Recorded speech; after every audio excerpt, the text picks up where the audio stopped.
students, welcome to the class. The topic for today is biotechnology principles and processes. As you know, for this class 12, this is your chapter number 11 that we are going to discuss today. This is a very interesting topic as well as it is intricate in terms of when we are talking about the marks. It holds a very important place with respect to your examination point of view. So let's start with this topic. Okay. Here the word biotechnology, since we are talking about the chapter biotechnology principles and the processes that were involved, we first need to understand the etymology. Yes, we are going to break the word, the etymology, the root words. The word is bios. In class 11th, you have already studied that the word bios means what? It refers to life. Yes, and when we are talking about it refers to life means we are talking about the living organisms. Yes, and then biotechnology, the word technology is coming. Yes, so the word technology here refers to, you know that the word logos refers to study. Yes, so when we are talking about the word technology is referring to the study of the systematic treatments. Yes, the study of the systematic treatments, the procedures that are going to be involved to form what? The desired product. Here you can see in old biotechnology, the word here written is techniques of using the live organisms. Yes, the live organisms or the enzymes that have been obtained from these organisms to produce what? The products. What kind of products? The products that are useful to the human beings. Yes, so what we are doing in old biotechnology, we are doing what? We are harnessing. What we are harnessing? We are using the microorganisms. So we are harnessing the potential of the microorganisms. Yes, harnessing the potential of the microorganisms. Yes, how we are doing the utilizing the potential of the microorganisms, let us discuss. The number one example that I am going to take for old biotechnology, curd. घर में तो सब दही use करते ही हैं. आपकी mother's क्या करती हैं? घर पे वो दूध लेती हैं, है ना, और दूध लेने के बाद उसको उन्होंने गर्म किया और जो घर में प्रीवियस बैच हमारे पास पड़ा है दही का, उसकी एक स्पून ली. Yes, full of that curd, और उसको हमने उस ल्यूक वार्म मिल्क में डाल दिया और फिर उसको कुछ देर के बाद सेट करने के लिए रख देते हैं. तो बेसिकली यहाँ पे हमने वो जो कर्ड लिया प्रीवियस बैच का, उसमें हो क्या रहा है? उसमें हम देख रहे हैं हमने मिल्क को क्या किया है? ल्यूक वार्म किया, मतलब हमने उसको एक ऑप्टिमम टेम्परेचर प्रोवाइड किया. अब उसके बाद मैंने बोला कि मैंने उसमें प्रीवियस बैच का 1 टीस्पून कर्ड डाला, मतलब यहाँ पे हम क्या कर रहे हैं? हम उसे एक इनोक्यूलम प्रोवाइड कर रहे हैं. अब वर्ड इनोक्यूलम क्या कह रहा है? वर्ड इनोक्यूलम ये कह रहा है कि हमारे पास क्या है? एक पॉपुलेशन है. It refers to the population of the microorganisms, जिसको हम किसी एक सूटेबल मीडियम में ऐड करेंगे, और जब भी किसी को सूटेबल एनवायरनमेंट मिलता है तो क्या होता है? वो ग्रो करते हैं. तो हमने जब इनोक्यूलम में एक suitable medium of micro organism डाला जो कि मिल्क है, तो हमें बदले में क्या मिल रहा है? कर्ड. और हमें पता है कि कर्ड जो है इसके पास प्रोबायोटिक एक्टिविटीज़ हैं, तो ये हमारी बॉडी को इन्फेक्शन से हेल्प करता है. अब हमने बात करी बायोटेक्नोलॉजी यूज़ कर रहे हैं माइक्रो ऑर्गेनिज्म, तो माइक्रो ऑर्गेनिज्म आया कहाँ पे? वो 1 टीस्पून जो हम यूज़ कर रहे थे जिसमें हमारे पास इनोक्यूलम था, इसमें हमारे पास बैक्टीरिया कौन सा है? लैक्टोबैसिलस. यस, तो हमने क्या किया? इसके पोटेंशियल को यूटिलाइज करके हमने लैक्टिक एसिड जो बैक्टीरिया है, इससे मिल्क से हमने कर्ड बना लिया. चलो, हमने पहला एग्जाम्पल ये देखा. अब हम दूसरा एग्जाम्पल देखते हैं. पहला तो हो गया. दूसरा, घर में डेली हम, चाहे हमारे पास ब्रेकफास्ट हो, चाहे हमारे पास स्नैक्स का टाइम हो शाम को, हम क्या करते हैं? ब्रेड यूज़ करते हैं. वेराइटी ऑफ वेज में यूज़ करते हैं. ब्रेड में हम सबसे इम्पॉर्टेंट चीज़ क्या देखते हैं? उसकी फ्लफीनेस, या उसकी हम देखते हैं सॉफ्टनेस कितनी है ना, वो कितनी सॉफ्ट है, कितनी फ्लफी है. वो क्यों है ऐसा? क्योंकि उसमें कहीं ना कहीं एरेशन है, वो गैप है, वो कैसे आ रहा है। अगर हम बात कर रहे हैं ब्रेड की, तो ब्रेड हमारी कैसी है, ब्रेड हमारी किसी कार्बोहाइड्रेट सोर्स की बनी होगी, है ना। अब अगर हम कार्बोहाइड्रेट की बात कर रहे हैं तो हमारे पास कार्बोहाइड्रेट में स्टार्च भी हो सकता है ना। चलो हमने बात करी कि हमारे पास स्टार्च है, स्टार्च को हम ग्लूकोज में कन्वर्ट कर सकते हैं या हम डायरेक्टली ग्लूकोज ले सकते हैं। तो चलो हमने या तो स्टार्च लिया, स्टार्च को ग्लूकोज में कन्वर्ट किया, या फिर हमने ग्लूकोज ही ले लिया। अब जब हमने ये ग्लूकोज लिया है तो इसका क्या करेंगे हम, हमने क्लास 11th में पढ़ा है रेस्पिरेशन चैप्टर, यस। उस रेस्पिरेशन में हमने एक वर्ड पढ़ा है ग्लाइकोलिसिस। यहाँ पे हमने GLYCOLYSIS, लिसिस का मतलब क्या होता है, किसी चीज़ का ब्रेक डाउन। यहाँ हम क्या ले रहे हैं, सबस्ट्रेट, हमारा सबस्ट्रेट है यहाँ पे ग्लूकोज। तो इस सबस्ट्रेट का हमें क्या करना है, ब्रेक डाउन करना है। जब हम ब्रेक डाउन करेंगे तो हमें बदले में कुछ प्रोडक्ट भी तो मिलेगा। तो हमें जो प्रोडक्ट मिला वो क्या मिलेगा, पहले हमें ये ग्लूकोज कन्वर्ट होगा। चलो लेट अस, पहले मैं बताती हूँ कि हमारे पास ये जो ग्लूकोज है ग्लाइकोलिसिस होने के बाद पहले ये पार्शियल ब्रेक डाउन होगा, यस, एंड बनाएगा पायरुविक एसिड, और ये पायरुविक एसिड कन्वर्ट होके हमें मिलेगा लास्ट में, जिसको हम बोल रहे हैं प्रोडक्ट, इथेनॉल मिलेगा, यस, और हमें मिलेगा कार्बन डाइऑक्साइड। अब ये क्या है, इस सबस्ट्रेट से हमें मिला कार्बन डाइऑक्साइड, जो कि हमारा क्या है, product, both ethanol and carbon dioxide. ये कार्बन डाइऑक्साइड गैस है, ये एफोविसेंस क्रिएट करती है। तो जब हमारे पास इथेनॉल एज अ प्रोडक्ट बनता है तो साथ में कार्बन डाइऑक्साइड भी बनती है, जो कि ये फ्लफीनेस क्रिएट करने में रिस्पॉन्सिबल है। तो हमने अगर इस एग्जाम्पल की बात करी है तो इसमें हम क्या बात कर रहे हैं कि it is harnessing the potential of the micro organism. हमने इसमें कोई भी सेलुलर लेवल, कोई भी मॉलिक्यूलर लेवल, कोई भी जीनोम की बात नहीं करी है। तो हम कह सकते हैं कि जो हमारी ओल्ड बायोटेक्नोलॉजी थी वो कैसा मेथड था, it was our conventional method. हम इसे कन्वेंशनल मेथड भी बोल सकते हैं क्योंकि ये पुराना है, तो हम इसे ट्रेडिशनल मेथड भी बोल सकते हैं, यस और नो, है ना। Now after we have completed what is old biotechnology, let us discuss the second. Here you can see it is written new biotechnology. अब जब से जैसे एडवांसमेंट हुआ, हमारे पास टेक्निक्स बढ़ी, हमारे पास बहुत सारी इंफॉर्मेशन सोर्सेज आए, हमने नई चीज़ों को जाना, तो हमने देखा कि हमारे पास जो न्यू बायोटेक्नोलॉजी है इसमें हमने क्या किया, अब जीनोम लेवल पे हमने जाना शुरू किया। What it is written, manipulation at the gene level. Manipulation मतलब हमने किसी का ऑर्गेनिज्म का क्या लिया, जेनेटिक मटेरियल लिया, उसको मॉडिफाई किया अपने अकॉर्डिंग, उसमें कुछ हमने क्या किए, ऑल्टरेशंस किए, और हमने इसको करने के बाद हमें क्या मिला, हमें हमारा डिज़ायर्ड प्रोडक्ट मिला। इतना करने के बाद हमें डिज़ायर्ड प्रोडक्ट मिल गया। तो मतलब जहाँ पे हम सिर्फ उनके पोटेंशियल को यूज़ कर रहे थे, उनके प्रोड्यूस एंजाइम्स को यूज़ कर रहे थे, अब हम सिर्फ एंजाइम्स नहीं यूज़ कर रहे हैं, हम उनके जीन लेवल पे वर्क कर रहे हैं, उनकी जीन्स में ऑल्टरेशन कर रहे हैं और अपने डिज़ायर्ड प्रोडक्ट्स को प्रोड्यूस कर रहे हैं। चलो कुछ एग्जाम्पल हम न्यू बायोटेक्नोलॉजी के भी डिस्कस करते हैं। लाइक सबसे पहला एग्जाम्पल मैं लेती हूँ IVF। ये तो सबको पता होगा, सबने पढ़ा ही है, चैप्टर नंबर 3 रिप्रोडक्टिव हेल्थ में in vitro fertilisation. In vitro fertilisation बहुत हमने नाम सुना है, इसके साथ आता है हमारा वर्ड ART। ART का नेम क्या है, असिस्टेड रिप्रोडक्टिव टेक्नोलॉजीज।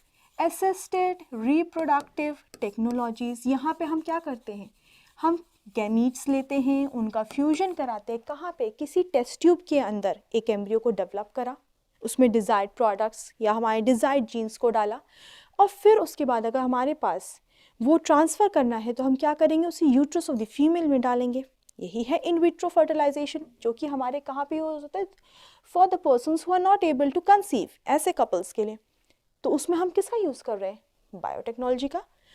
उसके बाद हमने सेकेंड एग्जाम्पल लिया, फिर हम न्यू बायोटेक्नोलॉजी में बात कर रहे हैं, जीनोम लेवल की बात कर रहे हैं, तो हमने बात करी जीन थेरेपी। थेरेपी क्या होता है, जब हमारे पास कोई भी प्रॉब्लम आती है, हम बीमार पड़ते हैं, या हमें कोई एक्सरसाइज करनी है, हमारे शोल्डर में फ्रैक्चर हुआ, कुछ हुआ, तो हम फिजियोथेरेपी के लिए जाते हैं, मतलब जो चीज़ में डिफेक्ट आया उसको हम करेक्ट कर रहे हैं, मतलब करेक्टिव मेजर्स। तो इसी तरह से अगर हम वर्ड जीन थेरेपी की बात कर रहे हैं तो मतलब हम कोई चीज़ करेक्ट कर रहे हैं। कहाँ पे करेक्ट कर रहे हैं? उसको हम जीन लेवल पे करेक्ट कर रहे हैं। तो यहाँ पे क्या करते हैं, हमें पता है कि डीएनए है, DNA is made up of genes, and these genes are the ones जो कि हर चीज़ का एक्सप्रेशन देखती हैं, है ना। तो हमें अगर कोई चीज़ हमारी डिफेक्टिव है, वो भी जीन लेवल पे, तो हम यहाँ पे क्या करेंगे, रिप्लेसमेंट। देखा, जहाँ पे हम चीज़ों को पहले सिर्फ यूज़ करते थे जैसे वो प्रेजेंट है उनके फॉर्म में, अब हम अपनी चीज़ों को करेक्ट कर सकते हैं रिप्लेस करके। क्या रिप्लेस करेंगे हम? रिप्लेसमेंट किसका? डिफेक्टिव जीन का। और इस डिफेक्टिव जीन को अगर हम करेक्ट करेंगे तो इसका मतलब हम क्या करें, कोई हेल्दी जीन भी तो डालेंगे, है ना। तो replacement of the defective gene with the healthy gene, हुआ कि नहीं? तो ये कैसा हो गया हमारा जीन थेरेपी, किसकी वजह से पॉसिबल हुआ? New biotechnology, yes. देन चलो एक और एग्जांपल लेते हैं, ठीक है। One is DNA vaccine. We all are knowing कि वैक्सीन का क्या काम है? Vaccine are responsible for eliciting the immune response, providing the protection to your body. Yes? अब हम बात कर रहे हैं DNA. We know DNA is what? The genetic material, the nucleic acid. तो अगर हम DNA में हम बात कर रहे हैं वैक्सीन, मतलब हम ऐसी DNA बना रहे हैं, ऐसा हम जेनेटिक मटीरियल में मॉडिफिकेशंस कर रहे हैं कि वो एंटीजन जो कि इलिसिट करे इम्यून रिस्पॉन्स हमारी बॉडी में और वो हमें प्रोटेक्शन प्रोवाइड करे. Yes, so DNA vaccines are the one that are going to elicit or induce an immune response in your body directly, yes, by the certain changes, by the certain modifications in the genome of the organism against the specific antigen, and thus provides you with the immunity. चलो, ये तो हमने सारे example सुने और देखे। एक बड़ा अच्छा इंटरेस्टिंग एग्जाम्पल लेते हैं, जैसे कि मैंने बात करी स्पाइडर वेब। अब ये कुछ अलग सा सुनाई दे रहा है ना, कहाँ हम वैक्सीन और इन सब की बात कर रहे हैं। हमें पता है कि हमारे पास घर में बहुत सारे वेब्स होते हैं, स्पाइडर वेब्स, है ना। तो स्पाइडर वेब्स के अराउंड सबसे इम्पॉर्टेंट चीज़ क्या है? जो उनका थ्रेड, जिसे हम सिल्क थ्रेड बोल रहे हैं ना, ये सिल्क थ्रेड प्रोड्यूस होता है। अब सिल्क थ्रेड प्रोड्यूस हो रहा है, स्पाइडर प्रोड्यूस कर रहा है, इसका मतलब वहाँ पे क्या है, हमारे पास कोई ना कोई जीन है. Yes, so a gene that is responsible for silk protein spinning, है ना. सिल्क प्रोटीन पहले प्रोड्यूस करेगी और उसको स्पिनिंग में भी हेल्प करेगी. तो ऐसी हमने देखी कि हमारे पास जो स्पाइडर्स हैं उनके पास सिल्क प्रोटीन जो है प्रेजेंट है. हमने उस जीन को क्या किया, first of all we are going to identify this gene, है ना. आइडेंटिफाई किया हमने, इसे आइसोलेट किया, फिर हमने उसके जीन लेवल पे मैनिपुलेशन करके इसको हमने क्या किया, इंट्रोड्यूस इन होस्ट. यस, अब हमने इंट्रोड्यूस इन होस्ट करा तो इसके बहुत सारे हमने क्या देखे, बेनिफिट्स देखे. हम क्यों इतना सिल्क प्रोटीन की बात कर रहे हैं, हम क्यों इतना सिल्क थ्रेड की बात कर रहे हैं, इसलिए हम बात कर रहे हैं कि क्योंकि हमारे पास क्या है, एक ऐसा सिल्क है जो कि क्या है, इलास्टिक है, थिन है. Yes, it is elastic, it is thin, and apart from that it is very very strong, है ना. तो हमने इसलिए क्या किया, यहाँ पे हमने स्पाइडर वेब लिया. अब हमने इतनी सारी चीज़ें करी, रिकॉम्बिनेंट डीएनए टेक्नोलॉजी यूज़ करी, इसका बेनिफिट क्या है, वेरी इंटरेस्टिंग बेनिफिट. हम इससे क्या कर रहे हैं, we are able to produce, अब क्या प्रोड्यूस कर रहे हैं, artificial ligaments, artificial tendons, and also apart from that हम एक और चीज़ प्रोड्यूस कर सकते हैं, that is bulletproof vest. हमारे सोल्जर्स ऑफिसर्स पहनते हैं ना, तो हम बुलेट प्रूफ वेस्ट भी बना सकते हैं. तो हमने ये सारी चीज़ें क्यों देखी, क्योंकि हमारे पास क्या है, न्यू बायोटेक्नोलॉजी, है ना. तो हमारे पास एक ऑर्गेनाइजेशन है that is EFB, European federation of biotechnology. इन्होंने क्या कहा, द इंटीग्रेशन, इंटीग्रेशन मतलब दो चीज़ों को मिलाना, किसको, नेचुरल साइंसेस को और ऑर्गेनिज्म, उनके सेल्स और उनके बॉडी के जो भी पार्ट्स हैं. Yes, to produce what, molecular analogues. What do you mean by molecular analogues? Molecular analogues का मतलब है हम ऐसी चीज़ जो कि नेचुरली प्रेजेंट है हम उसको आर्टिफिशियली लैब में प्रोड्यूस कर सकें, है ना। तो हमें क्या मिलता है लास्ट में? Products and services. तो हमें एक ब्रीफ आइडिया मिल गया कि what was the traditional biotechnology and what is the new biotechnology. Okay, now let us move to the next topic, that is the principles of biotechnology. पूरा biotechnology किसी चीज़ों पे based होगा ना, ऐसे तो होगा नहीं, हर चीज़ किसी ना किसी कॉन्सेप्ट पे बेस्ड होती है। So first we are discussing is genetic engineering. First let us read techniques what to alter the chemistry किसका? genetic material. now the genetic material can be DNA or RNA. to introduce, कहाँ पे करेंगे introduce? into the host cell. obviously हम जो भी चीज़ें करेंगे हम चाहेंगे उसका expression हो and thus change the phenotype of an organism. तो हम यहाँ पे क्या करते हैं, हम कोई भी चीज़ ली, हमने कोई भी जेनेटिक मटेरियल लिया और उसमें हमें कोई डिज़ायर्ड जीन डालनी है, कोई डिज़ायर्ड कैरेक्टरिस्टिक इनकॉर्पोरेट करनी है, तो हमने उनको इनकॉर्पोरेट करने के बाद क्या किया, उनको होस्ट में इंट्रोड्यूस किया। होस्ट में इंट्रोड्यूस करने से पहले हम क्या करेंगे, इस जेनेटिक मटेरियल को पहले हम आइडेंटिफाई करेंगे। हमें पहले पता तो हो कि हमें कौन से डिज़ायर्ड कैरेक्टरिस्टिक लाने हैं। जैसे कि हमें सिल्क स्पिनिंग लाना था थ्रेड, तो उसके लिए हमने उसकी जीन आइसोलेट करी थी, है ना। तो उसी तरह से हमने उसको पहले आइडेंटिफाई किया, उसको हमने आइसोलेट किया, फिर हम उसे किसी ना किसी नई चीज़ के साथ इनकॉर्पोरेट करेंगे, तो हम उसे क्या करेंगे, लाइगेट करेंगे, और उसके बाद हम क्या करेंगे, उसको इंट्रोड्यूस करेंगे। कहाँ पे? Into the host cell. उसको हमने फिर होस्ट सेल में डाला। अब हमने कोई चीज़ कहीं डाली है तो हम ये भी तो चाहेंगे कि वो चीज़ वहाँ पे एक्सप्रेस हो, है ना। तो हमने यहाँ पे जो भी चेंजेस किए हैं जेनेटिक मटेरियल में किए। तो अगर जेनेटिक मटेरियल में चेंजेस किए हैं तो इसका मतलब क्या है, हम क्या चीज़ देखना चाहते हैं, मतलब वी वांट टू ऑब्जर्व। क्या ऑब्जर्व? चेंजेस। कैसे चेंजेस? Phenotypic changes. और फिनोटिपिक का मतलब होता है जो कि चेंजेस जो कि ईजिली ऑब्जर्वेबल हो। तो ये चेंजेस हमें ईजिली जेनेटिक इंजीनियरिंग के थ्रू ऑब्जर्व हो जाएंगे। सो अल्टीमेटली कैन आई से द क्रक्स या जस्ट इसका क्या है कि जेनेटिक इंजीनियरिंग ऐसी हमारी टेक्नोलॉजी है जहाँ पे हम जो कि हमारे जीनोम है उसमें हम मॉलिक्यूलर चेंजेस करते हैं, उनमें हम डिज़ायर्ड जीन्स को इनकॉर्पोरेट करते हैं, मॉडिफिकेशन करते हैं। यस। फिर second is bio process engineering. ये भी कुछ नया सा वर्ड लग रहा है। क्या लिखा है? Maintenance of sterile microbial contamination free ambience in chemical engineering processes to enable the growth of any desired microbe or eukaryotic cell. कहाँ पे? In the manufacturing of the large quantities for the biotechnological products. अब हम चाहे antibiotic बनाएं, vaccine बनाएं या फिर हम एंजाइम्स बनाएं, मतलब जितना सारा हम प्रोसेस कर रहे हैं उसमें हमें लास्ट में क्या चाहिए कि जो भी हमें प्रोडक्ट मिले it should B contamination free.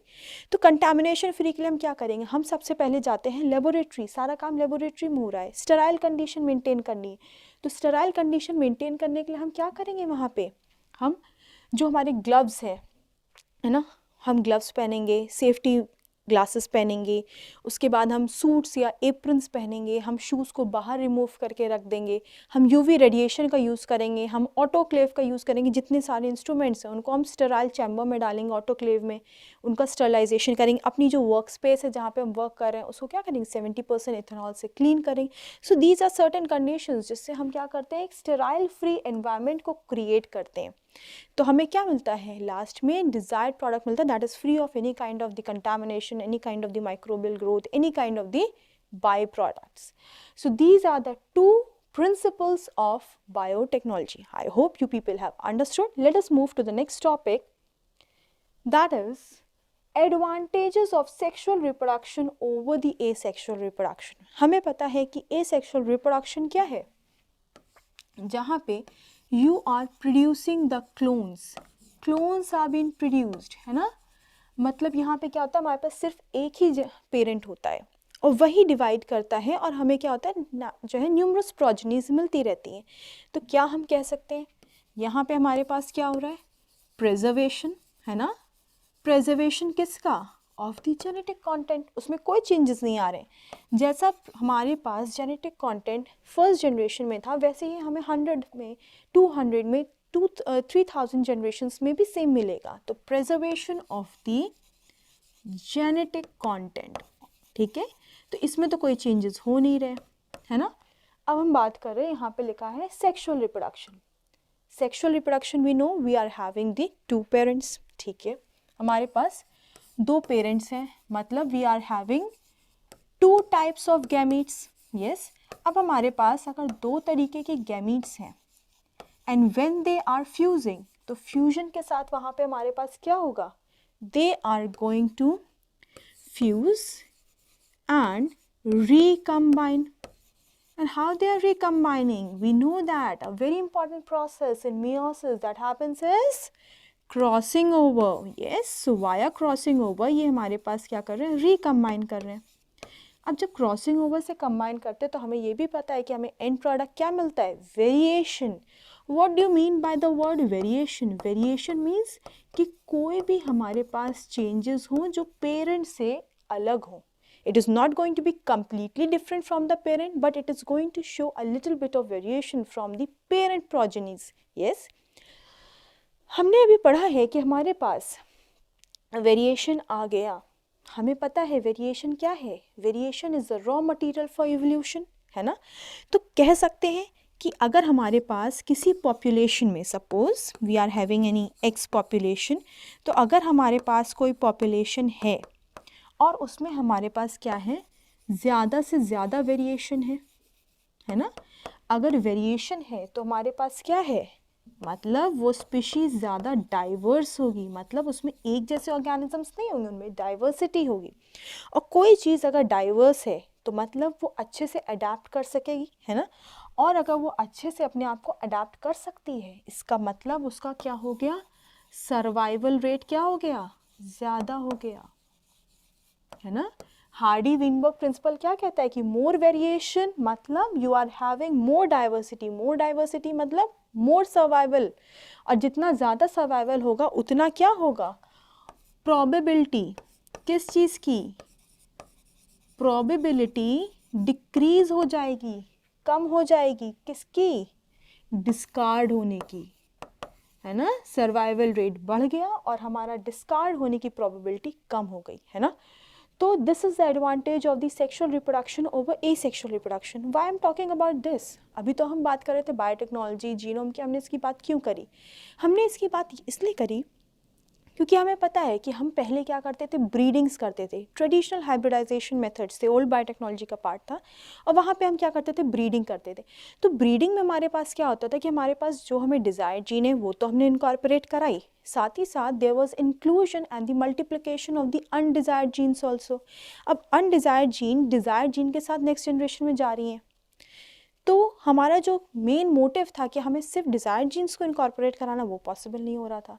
तो हमने क्या किया, we moved on to the new biotechnology, to the new genetic engineering methods, जहाँ पे we are able to eliminate the undesired genes and we are able to incorporate only and only desired genes in the next progeny. I hope you have understood what are the advantages of the sexual reproduction over the asexual reproduction. Moving on to the next slide, gene cloning. Now we are exactly talking about how your genetic engineering process is going to take place. Vaguely we were talking about कि अभी तो हमारा gene manipulation हो रहा है, alteration हो रहा है, आइसोलेट किया, ये किया, वो किया, जेनेटिक इंजीनियरिंग, बट कैसे कर रहे हैं, that is the exact point. So we are going to discuss what gene cloning, how we are going to produce the multiple copies, how we are going to introduce that gene, desired gene into the host. हमें पता है कि donor का मतलब क्या होता है, जो कोई चीज़ डोनेट करे, ठीक है. तो हमने यहाँ पे देखा कि हमारे पास what is this, a donor cell is there, yes. And what is the function, इस डोनर सेल में हमें क्या है, हमारे पास you can see here it is written the target DNA. हम ऐसे क्या कह सकते हैं, फॉरेन डीएनए भी कह सकते हैं, टारगेट डीएनए भी कह सकते हैं, whatever name you talk about. But इसका स्पेशल फीचर क्या है, it is having the desired gene that we are talking about, है ना। जिस जीन की हम बात कर रहे हैं कि जो हमें चाहिए, जो हमें प्रोड्यूस करनी है, वो हमें इस फॉरेन डीएनए या टारगेट जीन के अंदर मिल जा रही है। चलो, तो हमने ये सेल लिया और उसमें से हमने क्या किया, इस टारगेट डीएनए को आइसोलेट किया, isolation of the desired DNA. अब हमें अगर कोई चीज़ को एक जगह से दूसरी जगह लेके जाना है, मतलब हमने डोनर सेल से किसी और नए होस्ट में लेके जाना है जहाँ पे हमारी डिज़ायर्ड जीन मल्टीप्लाई हो सके, तो मतलब वहाँ पे हमें क्या करना है, ट्रांसपोर्टेशन। ट्रांसपोर्टेशन करने के लिए हमें हमेशा किसी व्हीकल की, किसी कैरियर की ज़रूरत होती है ना। तो उसी तरीके से अगर हम बात करें बायोटेक्नोलॉजी में, तो हम क्या करेंगे, हमें किसी वेक्टर की ज़रूरत है। अब वेक्टर हमें बैक्टीरियल प्लाज्मिड से भी मिल सकता है या फिर बैक्टीरियोफेज से भी मिल सकता है। हमें पता है कि बैक्टीरियोफेज क्या है, वायरस ईटिंग बैक्टीरियाज, तो उनसे भी हमें मिल सकता है। तो हमने यहाँ पे क्या किया, isolation of the desired DNA किया, उसी तरीके से हमने आइसोलेशन ऑफ द वेक्टर भी कर लिया। अब हमारे पास दोनों चीज़ें आ गई हैं, है ना। अब जब कोई हमारे पास दोनों चीज़ें आ गई हैं, तो हमें उसके बाद क्या करना है, उनको आपस में ज्वाइन भी करना है। तो ज्वाइन करने के लिए हमें कट्स लगाने पड़ेंगे, है ना। तो कट लगाने के लिए हमने क्या किया, सी एंजाइमेटिक फ्रैगमेंटेशन। बहुत ध्यान देने वाली बात है कि एंजाइमेटिक फ्रैगमेंटेशन हम कर किस चीज़ से रहे, we are talking about restriction enzymes. क्या हम इन रिस्ट्रिक्शन एंजाइम्स को, क्योंकि ये क्या कर रहे हैं, फ्रैगमेंटेशन, किसी बड़ी चीज़ को छोटे छोटे टुकड़ों में काट रहे हैं, है ना। तो can I say that this restriction enzyme can also be called as what, it can also be called as the molecular scissors. इनको हमने क्या बोल दिया, मॉलिक्यूलर सिजर्स बोल दिया। इनका काम क्या है, हमारे पास target DNA with the desired gene and the vector DNA that we have taken from any of the organism like a bacteria or a bacteriophage, उसको हमने कट कर दिया। अब हमने कट किया है तो हमें क्या करना है, ये हमारे पास टारगेट जीन है, इसको हमें अपने व्हीकल में लगाना है। तो हम क्या करेंगे, दोनों को आपस में जोड़ेंगे। तो हमने जोड़ने के लिए क्या किया, next step is joining of the target DNA and the cloning vector. जिस तरीके से हम ग्लू यूज़ करते हैं किसी भी चीज़ को, दो चीज़ों को ज्वाइन करने के लिए, उसी तरीके से हमें भी क्या चाहिए, एक ग्लू चाहिए। ग्लू किस फॉर्म में है, in the form of an enzyme. The name of that enzyme is what, DNA ligase. See it is written here. What can I say, this enzyme can also be called as what, it is called as molecular. वो scissor था, cutting का काम कर रहा था, ये join करने का काम कर रहा है। तो can I say this as a molecular glue, कह सकते हैं। Since your vector is carrying, एक जगह से हम डिज़ायर्ड जीन को इसमें इनकॉर्पोरेट कर रहे हैं वेक्टर में और इंट्रोड्यूस कर रहे हैं किसी होस्ट में, तो कैरी करने का काम कर रहा है। तो can I say that this is what, vector is a molecular vehicle, कह सकते हैं ना, transporting the desired gene into the respective host. Now what we have done, we have isolated the target DNA with the desired gene. हमने इधर से vector लिया, उसको भी आइसोलेट किया, फिर दोनों को हमने कट किया, तो हमें डीएनए के डिजायर्ड जीन वाले फ्रैगमेंट्स मिल गए, इधर वेक्टर में कट लग गया, दोनों को हमने ज्वाइन किया बाय एंजाइम डीएनए लाइगेज, जिसे हमने मॉलिक्यूलर ग्लू कह दिया। अब हमें क्या हुआ, हमें मिल गया रिकॉम्बिनेंट डीएनए। ये हमारा फर्स्ट रिकॉम्बिनेंट डीएनए हमें मिल गया। अब रिकॉम्बिनेंट डीएनए मॉलिक्यूल तो बन गया, अब हमें किसी होस्ट में भी इसको डालना है ना, जहाँ पे मल्टीप्लाई कर सके, हमारा डिज़ायर्ड जीन प्रोडक्ट बना सके। तो हमने ये क्या किया, यहाँ पे हमने एक होस्ट सेल लिया, यस, और इस होस्ट सेल में हम क्या करेंगे, ये रिकॉम्बिनेंट डीएनए को इंट्रोड्यूस करेंगे, that we can see in this step number E. इससे पहले मैं बताना चाहूँगी कि जनरली इन बायोटेक्नोलॉजी जो हम होस्ट लेते हैं, that is E coli. What do you mean by E. coli? मतलब it is Escherichia coli. It is the first organism. ये ध्यान देने वाली बात है कि E. coli is the first organism to be used in genetic engineering to incorporate what, the recombinant DNA molecule. ठीक है, तो हमारा E. coli हमने यूज़ किया ई कोलाई, हमें पता है कि हमारा कैसा ऑर्गेनिज्म है, हेल्पफुल ऑर्गेनिज्म है जो कि हमारी गट में प्रेजेंट होता है। चलो moving on next, in step number ई अब हमने क्या किया, ये हमने होस्ट सेल लिया, इधर से हमने रिकॉम्बिनेंट डीएनए लिया और इसको हमने इनकॉर्पोरेट कर दिया। जब हमने इसको इनकॉर्पोरेट किया होस्ट सेल में, उस प्रोसेस को हम क्या कहते हैं, transformation. What is transformation? Introduction into the bacterial host cell. किसका transformation? किसका introduction? Recombinant DNA का. So the transfer of the recombinant DNA molecule into the bacterial host cell, this process is called as transformation. Yes. अब हमारे पास उस desired gene का सिर्फ एक ही तो सीक्वेंस प्रेजेंट है, हमें उसकी मल्टीपल कॉपीज चाहिए, है ना।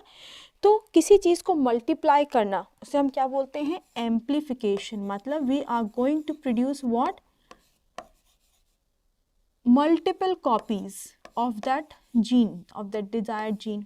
तो इस एम्प्लीफिकेशन के लिए अभी later on we are going to study, हम एक टेक्निक यूज़ करते हैं, that is called as PCR, that is polymerase chain reaction, ये हम यूज़ करते हैं। अब जब हमारे पास कई सारे डिज़ायर्ड जीन के मल्टीपल कॉपीज़ बन जाएंगी तो सेल क्या करेगा, सेल की क्या कैपेसिटी है, cell has a capability to divide, to multiply. तो अगर हम बात करें कि हमारे पास यहाँ पे बैक्टीरियल सेल क्या है, होस्ट सेल क्या है, एक बैक्टीरिया है, तो सेल का मल्टीप्लिकेशन होगा। And generally we know that bacterias are dividing by what, binary fission. तो यहाँ they are going to undergo the binary fission और वो क्या करेंगे, सेल मल्टीप्लाई करेंगे। सेल मल्टीप्लाई कर रहे हैं मतलब प्लाज्मिड में डिज़ायर्ड जीन है, तो वो डिज़ायर्ड जीन क्या करेगी, अपने आप को एक्सप्रेस करेगी।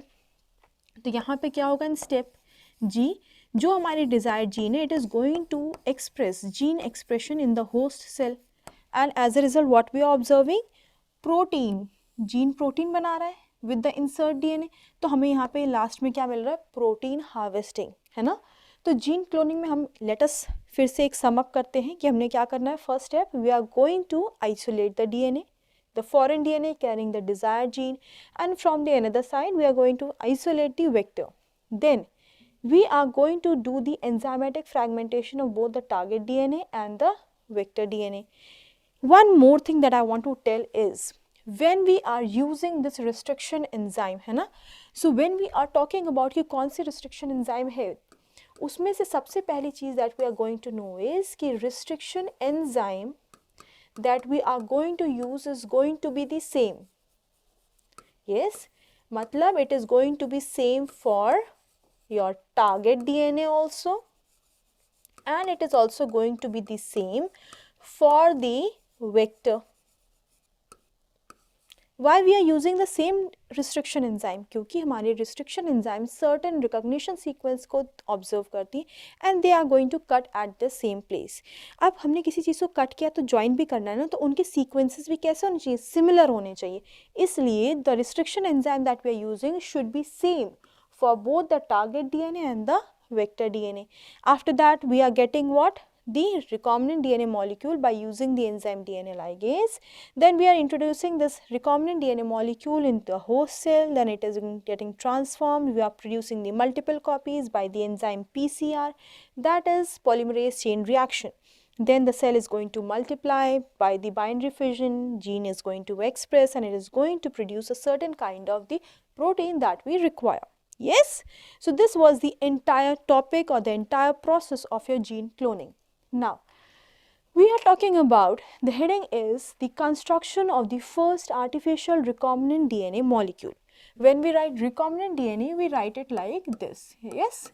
So when we are talking of the first recombinant DNA molecule, here you can see this is a picture of Sir Herbert Boyer and Sir Stanley Cohen. These two scientists were working separately, अलग अलग काम कर रहे थे दोनों, है ना। जो हमारे हर्बर्ट बोयर थे वो वर्क कर रहे थे रिस्ट्रिक्शन एंजाइम्स के ऊपर। ये किसके ऊपर वर्क कर रहे थे, he was working on restriction enzymes, ठीक है। और साथ ही साथ हमारे पास जो थे हर्बर्ट बोयर ने रिस्ट्रिक्शन एंजाइम डिफरेंट टाइप्स की थी, उन पर वर्क किया। और ये रिस्ट्रिक्शन एंजाइम्स किस पे थी, ई कोलाई से बिलोंग करती थी, इन्होंने इस पर वर्क किया। उसके अलावा हमारे पास थे स्टैनले कोहेन, इन्होंने क्या किया, he was working on what, plasmid. ये प्लाज्मिड पे वर्क कर रहे थे, मतलब ये एक बैक्टीरिया से प्लाज्मिड निकाल रहे थे and he was reinserting that into the another bacterium. So when they met over a conference they wanted to know their work, they knew their work, आपस में जाना एक दूसरे का काम, and they collaborated, है ना. कोलैबोरेशन से क्या हुआ, they produced the first artificial recombinant DNA molecule. जो first artificial recombinant DNA molecule कैसे produce हुआ, let us see. They had taken a bacteria. Yes, you know that in the bacteria, in the nucleoid region, you are having what? The chromosomal material, that is the DNA. Now apart from the chromosomal material, you are also having a circular double-stranded what? Plasmid, that is the extra chromosomal material.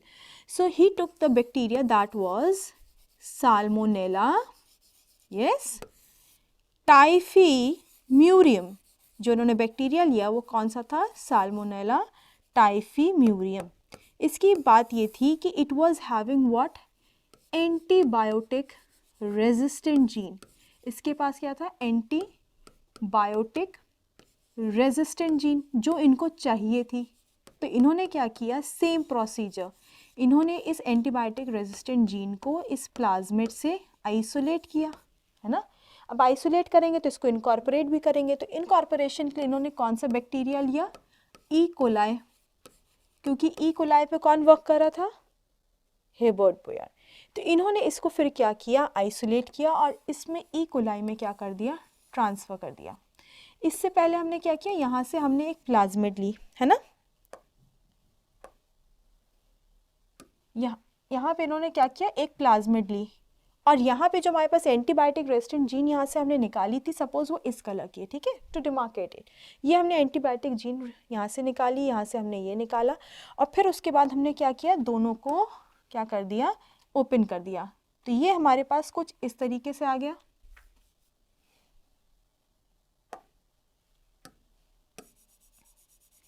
हमने जब isolate किया E coli से plasmid तो हमारे पास इस तरह से vector open हो गया. इस तरह से हमने डिजायर्ड जीन निकाल लिया एंटीबायोटिक रेजिस्टेंस की. और उसके बाद what we are going to do is we are going to join both these things together, है ना. हमने दोनों को ज्वाइन कर दिया इस तरीके से. तो दोनों को ज्वाइन करने से हमें क्या हो गया, यहाँ पे हमें क्या मिल गया, फर्स्ट रिकॉम्बिनेंट डीएनए मॉलिक्यूल. अब ये फर्स्ट रिकॉम्बिनेंट डीएनए मॉलिक्यूल जो इन्होंने मिला, इसको इन्होंने क्या किया, रीइंसर्ट किया into the E coli. E coli का एक सेल लिया दूसरा, इसमें हमारे पास डीएनए तो प्रेजेंट था ही.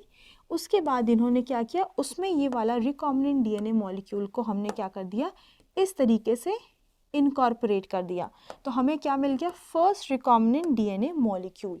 तो Stanley and Cohen after their collaborative work in which year, in 1972 इन्होंने यूज़ करके साल्मोनेला टाइफीम्यूरियम से एंटीबायोटिक रेजिस्टेंट जीन को क्या किया, आइसोलेट किया, उसका फ्रैगमेंटेशन किया. इधर ई कोलाई से इन्होंने प्लाज्मिड ली, उसका फ्रैगमेंटेशन किया, दोनों को ज्वाइन कर दिया through the enzyme restriction enzyme और ज्वाइन किया हमने डीएनए लाइगेज से और हमें क्या मिल गया, रिकॉम्बिनेंट डीएनए मॉलिक्यूल. तो 3 स्टेप हम देख सकते हैं, identification of the DNA with the desired gene, then introduction of the desired gene into the host, yes, via a vector, and maintenance of the introduced DNA in the host and transfer of it in the host cell. So these are the 3 steps that were involved in genetically modifying an organism and producing the first recombinant DNA molecule. Let's move on to the next slide. And the next slide is talking about the tools in the recombinant DNA technology. We are majorly depending upon the enzymes, the DNA manipulating enzymes. Number 1, restriction enzyme, polymerase enzyme and DNA ligase. अभी तक you people have got abreast with the words restriction enzyme and ligase, है ना. So what is restriction enzyme doing? It is doing the work of cutting, yeah, it is doing the work of cleaving the phosphodiester bonds that are present between the nucleotides in the DNA strand. And what is the work of ligase? The work of the ligase is to anneal, है ना, anneal, या फिर हम कह सकते हैं ligate, या फिर in a simple way we can say the work of it is to join. So both the restriction enzyme and the ligase are working for what? They are working on the phosphodiester bond. दोनों phosphodiester bond पे work कर रहे हैं, है ना. उसके बाद The third enzyme that we are talking about is the polymerase enzyme. ये polymerase enzyme is going to do what? It is going to produce multiple copies of DNA. Yes. So ये enzyme क्या करेगा? It is going to produce the multiple copies of DNA that we are going to study in the further process. उसके बाद vector, जैसे कि मैंने बात करी, these are molecular vehicles. ये हमारे कहाँ पे यूज़ हो जाएंगे? जहाँ पे हमें डिज़ायर्ड जीन को होस्ट में ट्रांसफ़र करना है. यस. एंड अगर हमें ट्रांसफ़र करना है, so we are also requiring a host organism. ठीक है. So let us move on to the next slide, that is restriction enzymes. ठीक है. रिस्ट्रिक्शन मतलब किसी सर्टन सीक्वेंसेस पे they are going to cut. But before I am discussing what are restriction enzymes, हम एक word को discuss करना चाहते हैं, that is restriction modification system. अब ये क्या है? अभी तक तो हम बात कर रहे थे कि रिस्ट्रिक्शन एंजाइम्स है. What is restriction modification system? अगर हम रिस्ट्रिक्शन मॉडिफिकेशन सिस्टम की बात करें तो ये क्या है? It is a type of defence mechanism. अब ये कहाँ से बात आ गई? यहाँ पे ये बात आई कि जिस तरीके से हम माइक्रो ऑर्गेनिजम्स की कैपेबिलिटी को हार्नेस कर रहे थे, हम उसी तरीके से उनकी एक और कैपेबिलिटी है कि जो हमारे पास बैक्टीरिया हैं उनके पास एक डिफेंस मैकेनिज्म प्रेजेंट है, जिस डिफेंस मैकेनिज्म के through they are using the restriction enzymes. Let us see. हमारे पास suppose this is our bacterial cell. Yes, this is the bacteria. This is the genetic content, the chromosomal part of that, है ना, genetic material of the bacterial cell. This is the plasmid, the double stranded plasmid जो हमारे पास present है. हमने बात करी bacteriophages. Bacteriophages क्या है? ऐसे वायरसेस जो किसी बैक्टीरिया को क्या करते हैं? डाइजेस्ट करते हैं, उनको उनकी जो है सेल की मशीनरी को यूज़ करते हैं और अपना डिज़ायर्ड प्रोडक्ट जो भी वायरस का है उसको प्रोड्यूस करते हैं. तो suppose this is the bacterial cell and this bacterial cell is being infected by what? This is being infected by a virus. This is the viral DNA. Yes. So this viral DNA, suppose I am marking it like this. This is the viral DNA. So after infection, what the bacteriophage is going to do? It is going to insert this viral DNA into the bacterial cell so that ये आपस में क्या हो जाए? Incorporate हो जाए और ये क्या करे? अपना desired product बैक्टीरिया के थ्रू बनवा सके. बट बैक्टीरिया क्या इतना बेवकूफ़ है? नहीं. वो भी तो अपना प्रोटेक्शन चाहेगा, बिल्कुल चाहेगा. तो वो प्रोटेक्शन अपना कैसे करता है? उसके पास है रिस्ट्रिक्शन मॉडिफिकेशन सिस्टम. इस रिस्ट्रिक्शन मॉडिफिकेशन सिस्टम में क्या होता है कि हमारे पास जो डीएनए है, बैक्टीरिया के पास एक एंजाइम है that is called as methylase. Yes. ये मिथाइलेज एंजाइम क्या करती है? इस डीएनए के साथ अटैच हो जाती है. मतलब यहाँ पे क्या करती है? डीएनए पे पूरे पे मिथाइल ग्रुप को ऐड कर लेती है. और जब मिथाइल ग्रुप ऐड हो जाता है तो कभी भी रिस्ट्रिक्शन एंजाइम वर्क नहीं कर सकती, क्योंकि अगर हमें प्रोटेक्शन करना है, अगर हम सीज़र का यूज़ कर रहे हैं तो हम ये भी देखें कि हम अपने आप को सीज़र से हार्म ना करें. तो बैक्टीरिया क्या करता है? पहले तो अपने, जब वायरस का इंट्रोडक्शन हो रहा है, बैक्टीरियोफेज इन्फेक्ट कर रहा है, तो पहले अपने वायरल डीएनए को अपने डीएनए को बचाएगा. अपने डीएनए को बचाएगा किससे? मिथाइलेज एंजाइम से. मिथाइलेज एंजाइम क्या करेगी? यहाँ पे मिथाइल ग्रुप को ऐड कर देगी. और दूसरा हमारे पास आ गई रिस्ट्रिक्शन एंजाइम. रिस्ट्रिक्शन एंजाइम्स क्या होती हैं? These are the enzymes that are always doing what? They are doing the work of digestion. They are doing the work of cleaving. ये जब क्लीविंग डाइजेशन करती हैं तो ये कभी भी ऐसी जगह पे क्लीव नहीं करेंगी जहाँ पे मिथाइल ग्रुप प्रेजेंट है, क्योंकि बैक्टीरिया के पास रिस्ट्रिक्शन एंजाइम है, वो अपने आप को हार्म कर सकता है अपने क्रोमोसोम को. तो उसने क्या किया? उसने अपने क्रोमोसोम को तो मिथाइलेट कर लिया. अब मिथाइलेट कर लिया, उसने अपना डीएनए सिक्योर कर लिया, उसके रिस्ट्रिक्शन एंजाइम्स उसके डीएनए को कट नहीं कर पाएंगी. अब when the bacteriophage is incorporating its genetic material into the bacterial cell, this restriction enzyme is going to cleave this viral DNA into numerous parts. Numerous parts में cleave करेंगे क्योंकि viral DNA is not methylated and restriction enzymes always work on the non-methylated DNA.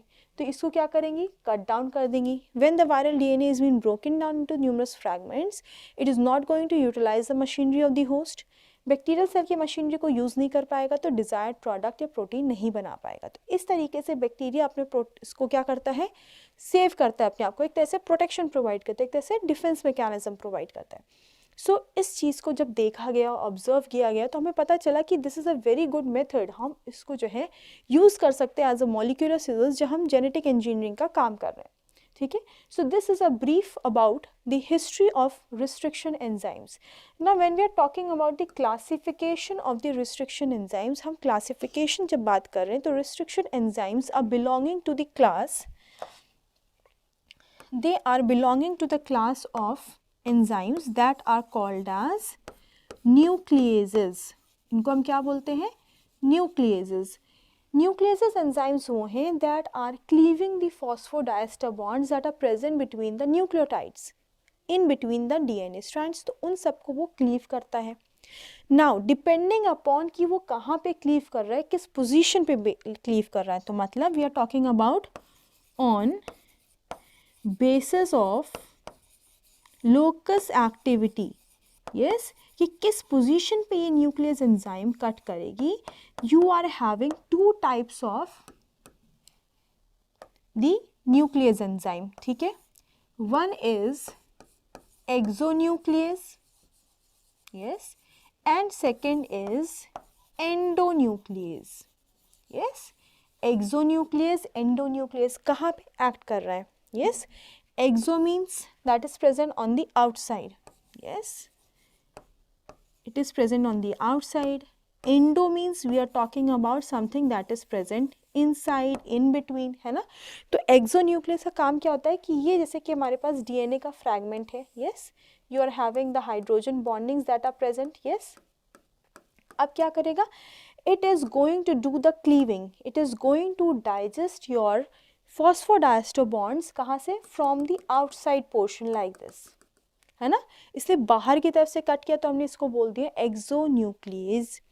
इसी तरीके से जब ये क्या करेगा, अंदर की तरफ से क्लीव करेगा, again suppose this is your DNA strands and these are the various hydrogen bondings that are present between the DNA strands, है ना, यहाँ पे प्रेजेंट है। अब ये अगर यहाँ पे हमने बोला एंडो, इनसाइड मतलब कहीं बीच से करेगा, है ना। तो if it is cleaving from the middle portion like this, है ना, तो ये क्या हो गया हमारा एंडोन्यूक्लियस एंजाइम। ठीक है, now you are having two types of endonucleases. This much is clear that restriction enzymes are of two types. First of all they are belonging to the category of nuclease enzyme that are cutting the phosphodiester bonds between the nucleotide, depending upon किस location पे वो cut कर रहे हैं, it is exonuclease and endonuclease. ठीक है, now you are having two types of endonuclease enzymes. Number one endonuclease we call it as type 1 endonuclease, और इधर हमारे पास हो गई type 2 endonuclease. The difference between type 1 and type 2 endonuclease is that कि जो endonuclease type 1 वाली है वो कहीं पे भी DNA के random sites पे कट करती है। ये क्या करती है, it cleaves at random sites, कहीं पे भी से कट कर देगी, कोई इसके पास पर्टिकुलर रिकॉग्निशन सीक्वेंस नहीं है, जहाँ मन आएगा वहाँ से ये क्लीविंग कर देगी। Secondly it requires what? It requires ATP for this. Together with that, it requires Mg++ ions. Yes. Together with that, it requires S-adenosyl methionine. ये भी इसको required है ना। तो for example, इसका अगर हम example लें तो example is हिंद 1। कौन सा, हिंद 1। सो जो टाइप 1 एंजाइम्स थी ये किसने आइसोलेट करी थी, it was the scientist Werner arbor. ठीक है, हमने बात करी कि एंडोन्यूक्लियस दो तरीके के, टाइप 1 टाइप 2। टाइप 1 जो कि किसी भी रैंडम साइट पे कटिंग करेंगी, उनको ATP, Mg++, S-adenosyl methionine की ज़रूरत है, and it was been isolated by Werner Arber. Example is Hind 1। Okay, now when I am moving to type 2 enzymes, they are cleaving, कहाँ पे क्लीव कर रही हैं, एट रिकॉग्निशन साइट्स। जो recognition site है उसी रिकॉग्निशन साइट पे cleaving करेंगे, आसपास उसकी चाहे कितनी भी फेवरेबल चीज़ें हों, they are not going to cut. Then it also requires Mg++. yes, but ATP की ज़रूरत इसको नहीं होती है. It is not requiring your ATP for the degradation of the DNA strands. And इसका एक एग्जाम्पल हो सकता है हमारा BAM H1. देन इसका एक और एग्जाम्पल हो सकता है ECO R1 और एक और एग्जाम्पल हो सकता है हिंद 2. ठीक है, इसके अलावा ये आइसोलेट किसने किया था? It was been isolated by Hamilton and after the isolation it was been first used. Let me write, isolation was been done by Hamilton and it was been first used by Daniel Nathans. Okay, so it was been first used by Daniel Nathans. Okay, now if I say the first restriction enzyme discovered है ना, तो it is going to be Hind2. First discovered restriction enzyme is going to be Hind2. So this is all about the restriction enzyme. Yes, the restriction modification system was been taken into action. हमने उसके method को समझा और उसको हमने genetic engineering में incorporate किया. Class nucleus है, कहाँ पे एक्ट करती है, किस लोकस पे? एक्सोन्यूक्लियस और एंडोन्यूक्लियस हो गई हमारे पास. Then it is of two types. Type 1 by Werner Arber. These are the characteristics. Type 2 isolation by Hamilton and it was been used by Daniel Nathan and these are its characteristics. Okay, let's move on to the next slide. It talks about the nomenclature of the restriction enzyme. Yes, so when we are talking about the restriction enzyme, how we have named them, we are going to talk about. The very first example that I am talking about is ECO R1. Yes, in ECO R1, ECO, yes, so the word, the first letter, yes, this is the first letter, so this first letter is depicting the genus of the prokaryotic cell from which it is isolated, and the second two letters, these two are representing the species from which it is been isolated. Yes, then capital R here is referring to, means the third letter here is referring to the strain. Now what do you mean by strain? Strain means the kind of the protein, the kind of the antigens that are present on the surface of that bacteria or that cell is referring to that particular kind of strain from which it has been isolated. Now here you can see it is written I, but this is not I, this is 1. It is a numeric number and it is always written in Roman numbers. Yes, is it clear? So this is the Roman number, and now why we are using the Roman numbers? Roman numbers are being used to depict कि किस order में ये जो है हमारे पास isolate किए गए हैं. Yes, तो ECO R1, suppose this is one restriction enzyme, तो क्या first letter क्या हो गया? Genus हो गया. Second two letters ने बताया कि ये कौन सी species present है. थर्ड हमारा जो लेटर आया वो बता रहा है स्ट्रेन. स्ट्रेन मतलब किस तरीके का प्रोटीन या फिर एंटीजन हमारे सरफेस पे प्रेजेंट है. और आई नहीं है, ये क्या है? फर्स्ट लेटर 1, दैट इज जो कि रोमन नंबर्स में लिखा गया. ये बताता है कि किस तरीके से किस नंबर पे लैब में आइसोलेट हुआ है. Let us take one more example. हमने ले लिया सपोज हिंद 2. यस, तो पहला लेटर हमारे पास क्या होगा? जीनस होगा. तो जीनस हमारे पास क्या हो गया? हेमोफिलस, है ना. और अब हम बात करेंगे सेकेंड टू लेटर्स हमारे पास क्या हो गए? स्पीशीज के हो गए उस प्रोकैरियोटिक सेल के. तो these two letters are telling the species, जो कि क्या है? Influenzae. Yes, Haemophilus, influenzae. D क्या हो गया हमारे पास? D is the strain from which it is isolated. कितने नंबर पे आइसोलेट हुआ है? This is the number 2. Is it clear? So this is how we are doing the nomenclature of the restriction enzymes. Okay, now here we are seeing the word palindromic sequences. पहले तो मैं बता देती हूँ, इनको बहुत सारे नामों से बोला जाता है. जैसे कि we can call them as cloning sites. Yes, cloning sites बोल दिया इनको हमने, बोल दिया कि ये क्या है, रिस्ट्रिक्शन साइट्स हैं। यस, अभी इसका हम बहुत ज़्यादा यूज़ करने वाले हैं। रिस्ट्रिक्शन साइट्स हैं, क्लोनिंग साइट्स है, पैलिंड्रोमिक सीक्वेंसेस बोल दिया, या फिर we are going to call them as recognition sequences. और क्या बोल सकते हैं इनको हम, recognition sequences. Yes, palindromic sequence, cloning sites, restriction sites और द रिकॉग्निशन सीक्वेंसेस। अब ये होते क्या है, ऐसे सीक्वेंसेस जिनको हम किसी भी एंड से पढ़ें हम उनको बराबर एक जैसा ही पढ़ेंगे। जैसे कि वर्ड इज मलयालम। यस, तो अगर हम इसे पढ़ रहे हैं इधर से तो we are reading it as Malayalam, but अगर हम इसको इस डायरेक्शन से भी पढ़ें तो अगेन MALAYAM है ना, मलयालम। तो हम हमेशा इसको चाहे 5' to 3' एंड पढ़ें, 3' to 5' एंड पढ़ें, ऐसे सीक्वेंसेस जो कि दोनों टाइप से, दोनों तरीके से हम एक जैसा पढ़ सकें, that are called as the palindromic sequences, cloning sites. ये ऐसी साइट्स हैं जहाँ पे हमारी रिस्ट्रिक्शन एंजाइम्स आके वर्क करती हैं। हमने बात करी कि रिस्ट्रिक्शन एंजाइम सर्टेन एरियाज पे जाके कटिंग करेंगी, तो वो उस प्लाज्मेट में, उस टारगेट DNA में कहीं पे भी नहीं कट कर देंगी, उस पर्टिकुलर एंजाइम के लिए एक पर्टिकुलर रिकॉग्निशन सीक्वेंस होगा। यस, तो उसी रिकॉग्निशन सीक्वेंस पे एंजाइम उसको आके कट करेगी। For example we are having the enzyme EcoR1, ठीक है, the enzyme restriction enzyme EcoR1 is there. अब इसका ये किस पैलिंड्रोमिक सीक्वेंस पे कट करेगी, हर पैलिंड्रोमिक सीक्वेंस पे नहीं। When you are having 5'GAATTC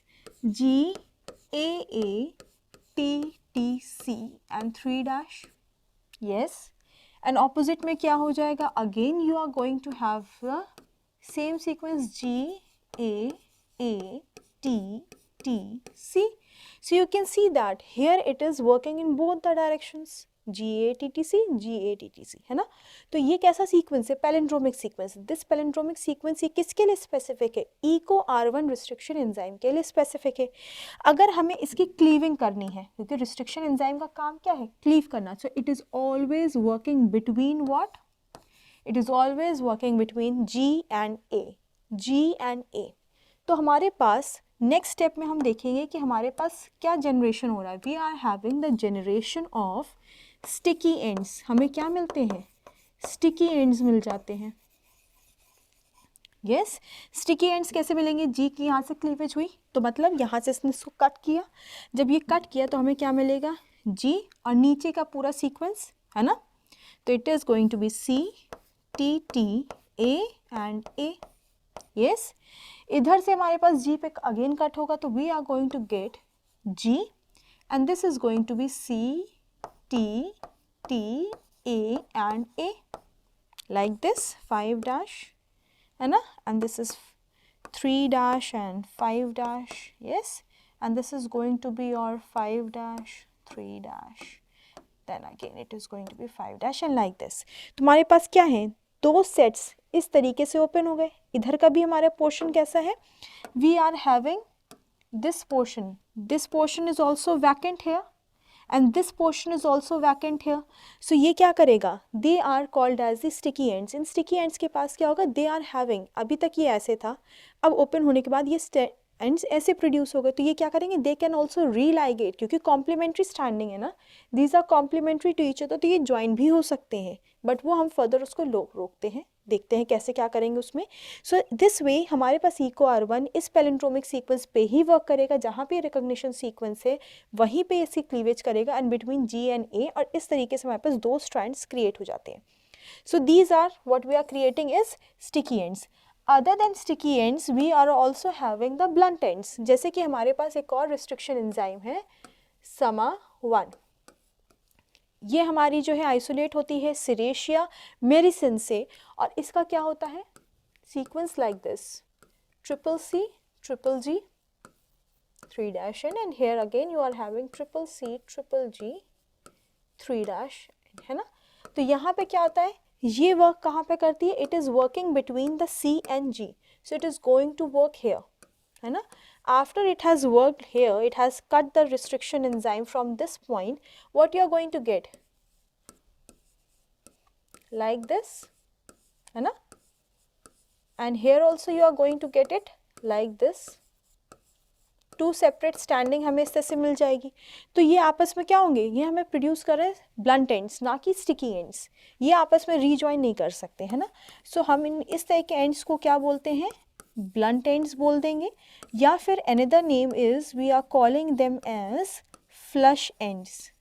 blunt ends और फ्लश एंड्स. तो हम रिस्ट्रिक्शन एंजाइम स्पेसिफिक होंगे अपने रिकॉग्निशन सीक्वेंस की, और ऐसे sequences that can be read from the same from both the directions are called as the palindromic sequence.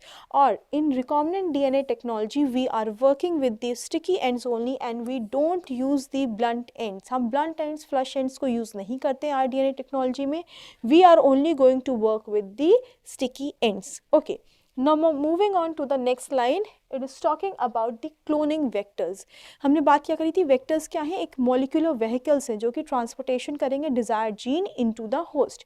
तो vectors की भी कुछ क्वालिटीज़ होनी चाहिए, कुछ एसेंशियल फीचर्स होने चाहिए. हमने बात करी थी कि हम वेक्टर्स के लिए हम किसको यूज़ करते हैं? We are using plasmid most commonly as the vector. तो प्लाज्मिड क्या है? First of all we should know कि हमें प्लाज्मिड बोलते क्या है, होती क्या है. The first point for plasmid is it is extra chromosomal DNA. हमने देखा था कि हमारे पास बैक्टीरियल सेल में न्यूक्लियोइड रीजन में क्रोमोसोम तो है ही है, उसके अलावा भी एक डीएनए प्रेजेंट है. This extra chromosomal DNA is there. First point.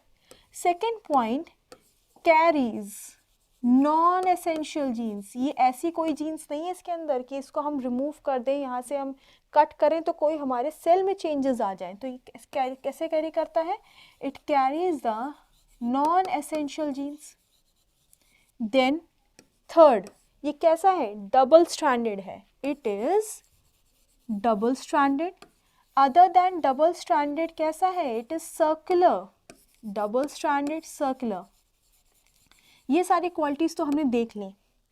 But above all these qualities, very important quality is that, and that is very important, is that it is autonomously replicating. ये अपने आप divide कर जाती है, इसे कोई external factor की ज़रूरत नहीं है. yes, autonomously means self replicating है ये. yes, it is autonomously replicating or it is self replicating. and एक और बात ये है कि इस जो प्लाज्मिड है जब ये वर्क करती है तो जो हमारा क्रोमोसोम है इसका कोई कंट्रोल इस प्लाज्मिड के ऊपर नहीं होता है. So it is free from control of chromosomal DNA. मतलब जो हमारे पास क्रोमोसोमल डीएनए प्रेजेंट है इसका कोई रोल नहीं होगा, कोई कंट्रोल इसके ऊपर नहीं होगा. यस, तो पहली क्वालिटी तो जो हमने देखी कि हमारे पास बेसिक फीचर्स क्या है प्लाज्मिड के. It is extra chromosomal DNA that carries non essential genes. It is double stranded, circular. It is autonomous, self replicating, तो सबसे important point. And it is free from the control of the chromosomal DNA. Now अब जब हम इस plasmid को as a vector use कर रहे हैं तो उसकी क्या क्वालिटीज़ हैं? सबसे पहली क्वालिटी है कि प्लाज्मिड आइसोलेट तो हो. अगर वो आइसोलेट ही नहीं हो पाएगा तो हम उसमें लाइगेशन कैसे करेंगे डिज़ायर्ड जीन का, है ना. So first essential quality is that it needs to be easily isolated. Easily isolated कहाँ से? फ्रॉम द ऑर्गेनिज्म, है ना. So it should be easily isolated from the organism, पहली बात. फिर अगर हम बात करें सेकेंड पॉइंट की, आइसोलेट होना है तो उसका साइज भी तो स्मॉल होना चाहिए, है ना, सो दैट कोई प्रॉब्लम ना आए आइसोलेशन में. तो it should B small in size. फिर इसके बाद हमारे पास एक और पॉइंट है, हमारे पास क्या होना चाहिए? ORI site. यस, फिर हमारे पास क्या होना चाहिए? We should have selectable marker. yes, other than the selectable marker it should also, the vector should also have recognition sequences. Recognition sequences बोलते हैं, रिस्ट्रिक्शन साइट्स बोलते हैं, क्लोनिंग साइट्स बोलते हैं. मतलब we are talking about what, palindromic sequences. Palindromic sequences हमने क्या बात करी थी, these are basically the sequences that can be read from read same from both the directions, है ना, and they are going to be 4 to 8 oligonucleotide long. ठीक है.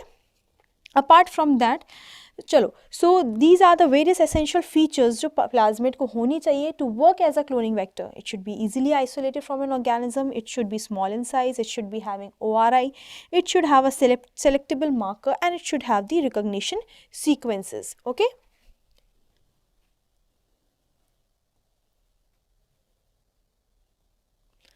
Okay, so when I am talking about ORI site, है ना, हमारे पास अगर हम ORI साइट की बात कर रहे हैं, हम क्लोनिंग वेक्टर की बात कर रहे हैं, यहाँ पे you can see there is a diagram, and this is the diagram of what, PBR322. PBR322 क्या है, हमारे पास एक क्लोनिंग वेक्टर है. Yes, this is the cloning vector.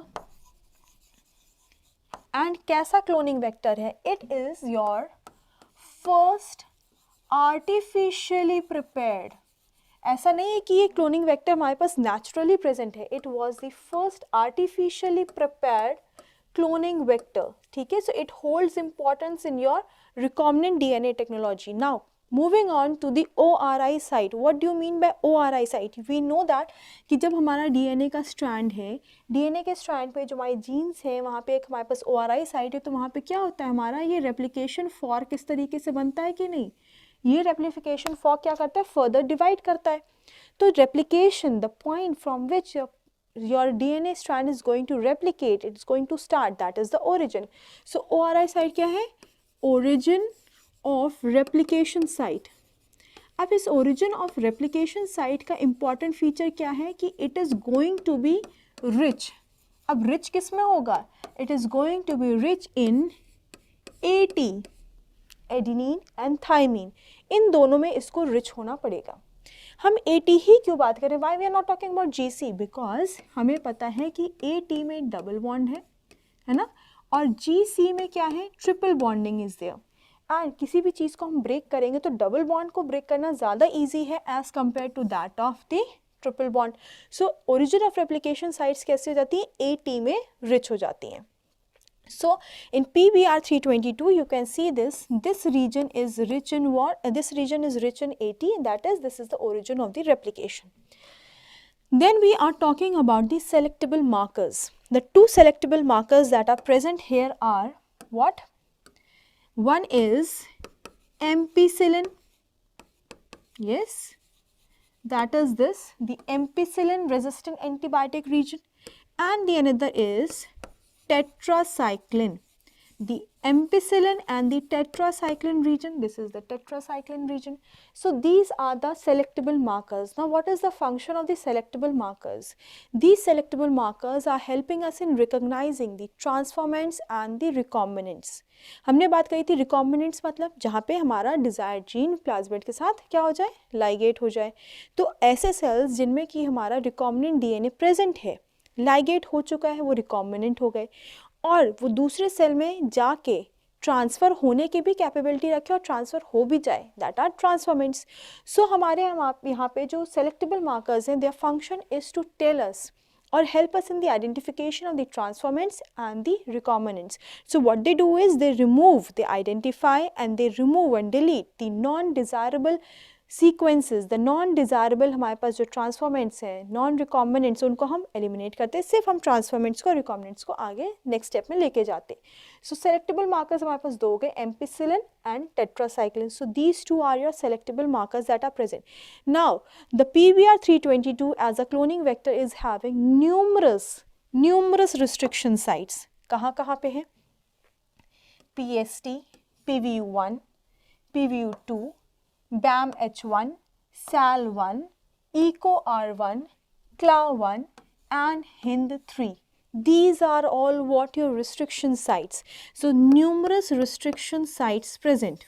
Yes, numerous. But one thing is important is that कि numerous restriction sites are there, but they are all specific to a particular restriction enzyme.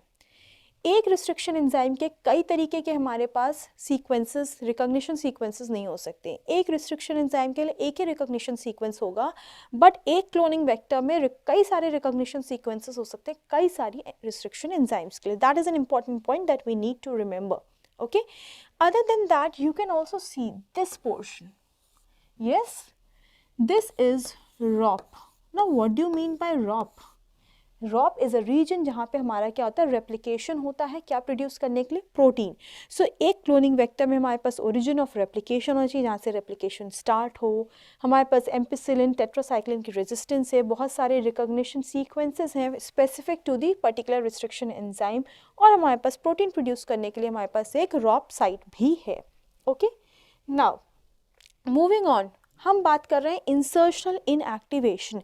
जब हमने insertional inactivation की यहाँ पे बात करी है तो लेट अस डिस्कस कि हमारे पास क्या है। Suppose this is a plasmid, यहाँ पे हमें पता है कि इस साइड पे हमारे पास क्या है, एम्पिसिलिन रेजिस्टेंस है, yes, and on the another side we are having what, यहाँ पे हमारे पास टेट्रासाइक्लिन रेजिस्टेंस है, यस।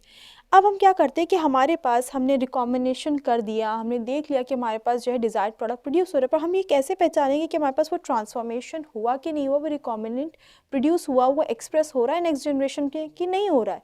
तो उसके एक्सप्रेशन को चेक करने के लिए हम चेक करते हैं रेप्लिका प्लेट।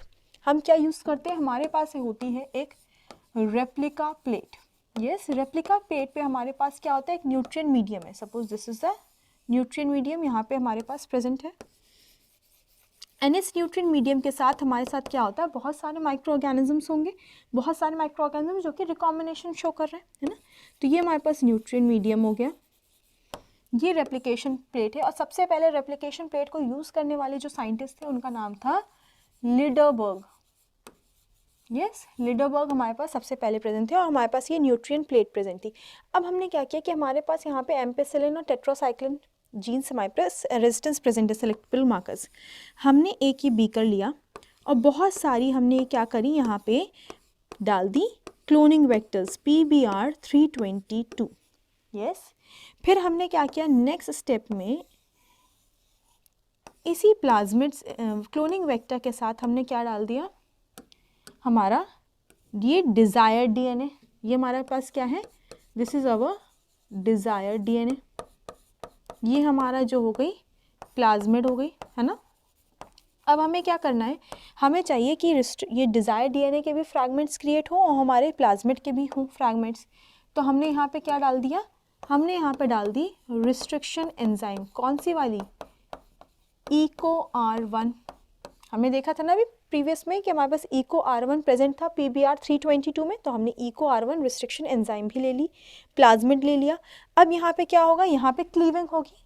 नेक्स्ट टाइम पे जब हमारी क्लीविंग हो जाएगी तो उसके बाद हमारे पास क्या प्रोड्यूस होने वाला है, इस बीकर में हम देखेंगे कि हमारे पास कुछ ऐसे सेल्स भी होंगे जो क्लीव होंगे, स्टिकी एंड्स क्रिएट होंगे क्लीवेज के बाद, पर वो रीज्वाइन कर जाएंगे। तो सपोज इसमें क्या हो गया, रीलाइगेशन हो गया, है ना, इसमें हमारे पास क्या हो गया, रीलाइगेशन हो गया। और हमारे पास कुछ ऐसे सेल्स भी होंगे जिनमें क्या होगा, रिकॉम्बिनेशन डन हो जाएगा, दे आर गेटिंग रिकॉम्बिनेंट, है ना। तो अब हम क्या लिख सकते हैं कि इस तरीके के सेल्स जिनमें कि रीलाइगेशन हो गया, उनमें रिकॉम्बिनेंट DNA ऐड नहीं हुआ, these are what, these are non recombinant, ये हमारे पास क्या हो गए, नॉन रिकॉम्बिनेंट्स, है ना। और जिनमें हमारा प्लाज्मिड के साथ हमारा डिजायर DNA ऐड अप हो गया, उनको हमने क्या बोल दिया यहाँ पे, रिकॉम्बिनेंट सेल्स।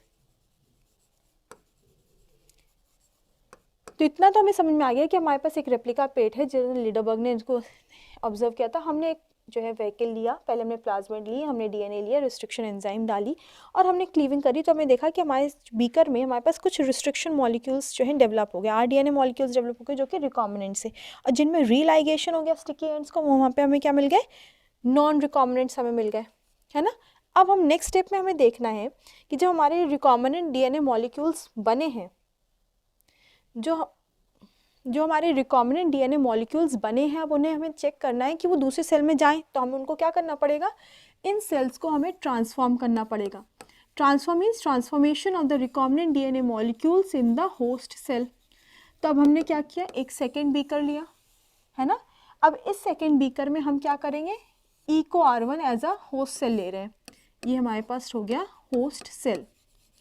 अब इसमें 3 कंडीशन हो सकती हैं, हमारे पास 3 कंडीशंस कुछ भी दिए, ये हमारे पास 3 सेल हो गए and we are going to study the 3 conditions that could be there.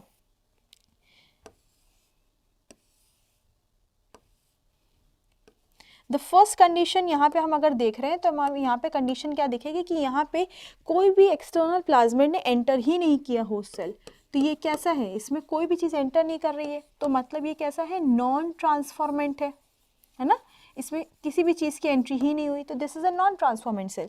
अब यहाँ पे हमारे पास क्या हो रहा है, सेकेंड कंडीशन हो रही है कि इस वाले सेल के अंदर हमने देखा कि हमारा रिकॉम्बिनेंट डीएनए मॉलिक्यूल जो है वो एंटर कर गया है। तो फर्स्ट ऑफ ऑल हमने लिखा कि ये रिकॉम्बिनेंट है, क्योंकि इसमें क्या है हमारे पास रिकॉम्बिनेंट डीएनए मॉलिक्यूल, इसमें रिकॉम्बिनेंट डीएनए मॉलिक्यूल नहीं है क्योंकि स्टिकी एंड्स थे, और ये क्या हो गया, रिकम्बाइन हो गया, रीलाइगेट हो गया, तो हमने इसको लिख दिया नॉन रिकॉम्बिनेंट। अब इसके अलावा ये हम कह सकते हैं कि इसके अंदर न्यू वाली प्लाज्मिड तो गई नहीं, तो मतलब ट्रांसफॉर्मेशन सक्सेसफुल नहीं हुआ, है ना। बट ये दोनों क्या है, इसने भी एंट्री ली है इस सेल के अंदर और इसने भी इस सेल के अंदर एंट्री ली है, तो दोनों कैसे हो गए हमारे पास, ट्रांसफॉर्मेंट्स, है ना, दोनों हमारे पास क्या हो गए, transformants. The only difference is that कि जिसमें रिकॉम्बिनेंट डीएनए गया वो रिकॉम्बिनेंट ट्रांसफॉर्मेंट बन गया, और जिसमें हमारे पास रीलाइगेटेड वाला एंटर किया प्लाज्मिड, जिसमें हमारे पास रिकॉम्बिनेंट डीएनए नहीं था, वो हमारे पास कैसा हो गया, नॉन रिकॉम्बिनेंट ट्रांसफॉर्मेंट हमारे पास बन जाएगा। अब हमें पता लगाना है कि इनमें से हमारे पास कौन सा सक्सेसफुली प्रेजेंट है, हमें तो इसको आइसोलेट करना है ना, हमें इसका क्या करना पड़ेगा, आइसोलेशन करना पड़ेगा। तो इसको आइसोलेशन के लिए हम क्या करेंगे, हम अपनी लेंगे अगार प्लेट, रेप्लिका प्लेट लेंगे, है ना, और उस रेप्लिका प्लेट पे हम क्या करेंगे, एम्पिसिलिन का रेजिस्टेंस करेंगे। जैसे कि in the previous slide we had discussed,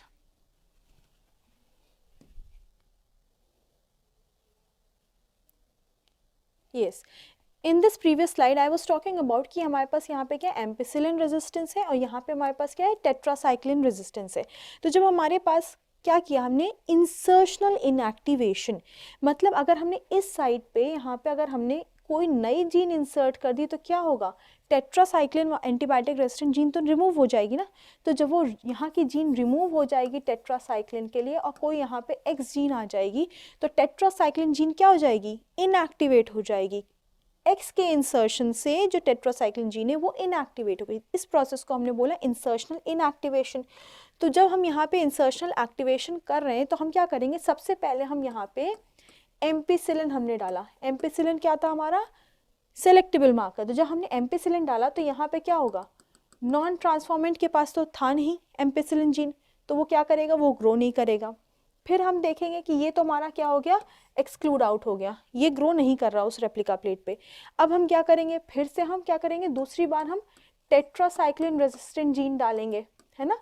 अब क्योंकि यहाँ पे क्या हुआ है, रिकॉम्बिनेशन हुआ है, किस रीजन में हुआ है, टेट्रासाइक्लिन रीजन में रिकॉम्बिनेशन हुआ है, तो मतलब यहाँ पे इनएक्टिवेशन किसका हुआ है, टेट्रासाइक्लिन जीन का। तो मतलब यहाँ पे रिकॉम्बिनेंट जो होगा, जब टेट्रासाइक्लिन डालेंगे तो जो रिकॉम्बिनेंट ट्रांसफॉर्मेंट है उसकी भी ग्रोथ नहीं होगी, सिर्फ ग्रोथ किसकी होगी, non recombinant transformant. Non recombinant जो ट्रांसफॉर्मेंट है ये ग्रो करेगा, बट फिर हमारा जो है रिकॉम्बिनेंट ग्रो नहीं करेगा। नॉन ट्रांसफॉर्मेंट में तो एम्पीसाइक्लिन ही नहीं था, तो वो रेजिस्टेंट नहीं था, तो उसकी ग्रोथ नहीं हुई। सेकेंड वाले में इसमें एम्पीसाइक्लिन तो यहाँ पे प्रेजेंट है, तो इसकी ग्रोथ हो सकती है, बट इसकी ग्रोथ क्यों नहीं हो रही, क्योंकि यहाँ से हमने क्या किया, इंसर्शनल इनएक्टिवेशन किया। जब इंसर्शनल इनएक्टिवेशन किया तो टेट्रासाइक्लिन की जीन क्या हो गई, इनएक्टिवेट हो गई, किसके, इस जीन के एंट्री से, इस जीन के इंसर्शन से, तो इसकी ग्रोथ भी नहीं होगी, तो सिर्फ ग्रो क्या करेगा, नॉन रिकॉम्बिनेंट ट्रांसफॉर्मेंट। तो इस तरीके से हम क्या करेंगे, सेलेक्टेबल मार्कर का यूज़ करेंगे, हम क्या करेंगे, जो हमारे नॉन ट्रांसफॉर्मेंट्स हैं उनको हम रिमूव आउट कर देंगे और हम जो हमारा ट्रांसफॉर्मेंट है उसको हम रख लेते हैं, ठीक है। तो इस तरीके से हमें पता चल जाएगा कि नॉन ट्रांसफॉर्मेंट ग्रो कर रहा है, तो हम इसकी ग्रोथ को क्या करेंगे, इस तरह के सेल्स को रेप्लिका प्लेट पे लेंगे और उनकी हम ग्रोथ कराएंगे, ठीक है। नाउ मूविंग ऑन कि हम डिफरेंट टाइप ऑफ वेक्टर्स, हम बहुत सारे वेक्टर्स ले सकते हैं। तो हमें क्लोनिंग करनी है अगर जीन की, तो हम प्लांट्स में अलग तरीके का लेंगे, एनिमल्स में अलग तरीके का लेंगे, ठीक है। प्लांट्स में हम जब ले रहे हैं तो हम कौन सा लेते हैं, एग्रो बैक्टीरियम एग्रोबैक्टीरियम ट्यूमिफेशंस। ये बहुत ही इंपॉर्टेंट क्वेश्चन है जो हमारे एग्जामिनेशन पॉइंट ऑफ व्यू से ज़रूरी है। एग्रोबैक्टीरियम ट्यूमिफेशंस क्या है? It is a soil borne bacteria जो कि प्रेजेंट है एंड ये स्पेसिफिकली जो डाइकॉट प्लांट्स हैं उनको इन्फेक्ट करता है। इसमें क्या होता है, एग्रोबैक्टीरियम के पास एक टी डीएनए होता है, यस, और we can say it is having the T I plasmid. T I में जो टी है it refers to tumour and I represents inducing. तो ऐसी प्लाज्मिड जब क्या करता है, प्लांट सेल में इंड्यूस होती है, उसमें एंट्री करती है, तो वहाँ पे हमारा क्या हो जाता है, ट्यूमर को इंड्यूस करती है। वो कंपेल करती है कि जो नॉर्मल सेल्स हैं अब वो कैंसरस सेल्स में बदल जाएं, ट्यूमर सेल्स में बदल जाए। तो ये डाइकॉट प्लांट में किस तरीके के प्लांट्स में इन्फेक्ट करता है? Basically the dicot plants. तो when Agrobacterium tumefaciens inserts its tDNA or the TI plasmid into the cell of the plants of a dicot plant, what it does, it induces tumor and as a result it causes the disease that is called as the crown gall disease. तो जब हमने देखा कि ये इस तरीके से अपने आप को इनकॉर्पोरेट करता है और वहीं पे रेप्लिकेशन करके अपनी न्यूमरस कॉपीज बना रहा है, केमिकल प्रोड्यूस कर रहा है वहाँ पे, तो इस वजह से हमने एग्रोबैक्टीरियम को क्या बोल दिया? नेचुरल जेनेटिक इंजीनियर, है ना, natural genetic engineer of the plants. तो इसकी कैपेबिलिटी को फिर हमने रिकॉम्बिनेंट डीएनए टेक्नोलॉजी में हार्नेस करने की कोशिश की, इसके पोटेंशियल को यूटिलाइज किया। तो हमने क्या किया कि हमारे पास ये जो रिकॉम्बिनेंट डीएनए प्लाज्मिड है इसको हमने कट किया, ठीक है, यहाँ पे हमने कट किया और यहाँ पे हमने अपना जो है जीन ऑफ इंटरेस्ट को यहाँ पे इंसर्ट कर दिया। तो जब हमारा फॉरेन जीन इंसर्ट हो गया, ये हमारे पास क्या है, टी आई प्लाज्मिड है जो कि कैसा है, ट्यूमर इंड्यूस कर रहा, मतलब उसके पास क्या है, पैथोजेनिसिटी है, ठीक है। बट जब इस टी आई प्लाज्मिड में हमने यहाँ पे क्या इंट्रोड्यूस कर दिया, फॉरेन डीएनए इंसर्ट कर दिया, तो ये जो है हमारा एज अ वर्क करेगा क्लोनिंग व्हीकल और इसकी पैथोजेनिसिटी क्या हो जाएगी, खत्म हो जाएगी, it is not going to be further pathogenic. तो हम इस तरीके के वेक्टर को क्या बोलते हैं, डिसआर्म्ड वेक्टर, मतलब that are no more pathogenic, ठीक है, disarmed vector. This is in case of plants. But अगर हमें कोई ऐसा क्लोनिंग वेक्टर चाहिए जो कि हमारे एनिमल्स में भी जा सके, उन्हें हम क्या बोलते हैं, retroviruses. What are retroviruses? Very important thing कि रीट्रोवायरसेस ऐसे वायरसेस हैं जिनके पास क्या है, that are having nucleic acid. इनके पास न्यूक्लिक एसिड कैसी होती है, in the form of the RNA. They are not having DNA as a nucleic acid, rather they are having your RNA as a nucleic acid. Then they are showing what? They are showing you reverse central dogma, है ना? They are showing the reverse central dogma and they are utilizing the enzyme that is reverse transcriptase. Yes? So those viruses that are having RNA as a genetic material showing the reverse central dogma undergoing the utilization of the enzyme reverse transcriptase are called as retroviruses.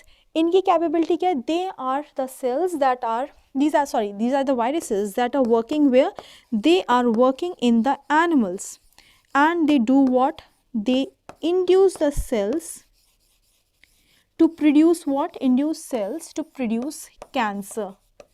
तो हम यहाँ पे क्या करते हैं कि इनके पास cancer inducing property, मतलब अनलिमिटेड डिवीजन कर सकते हैं सेल के अंदर जाके, तो इसके भी पोटेंशियल को हम यूटिलाइज करते हैं।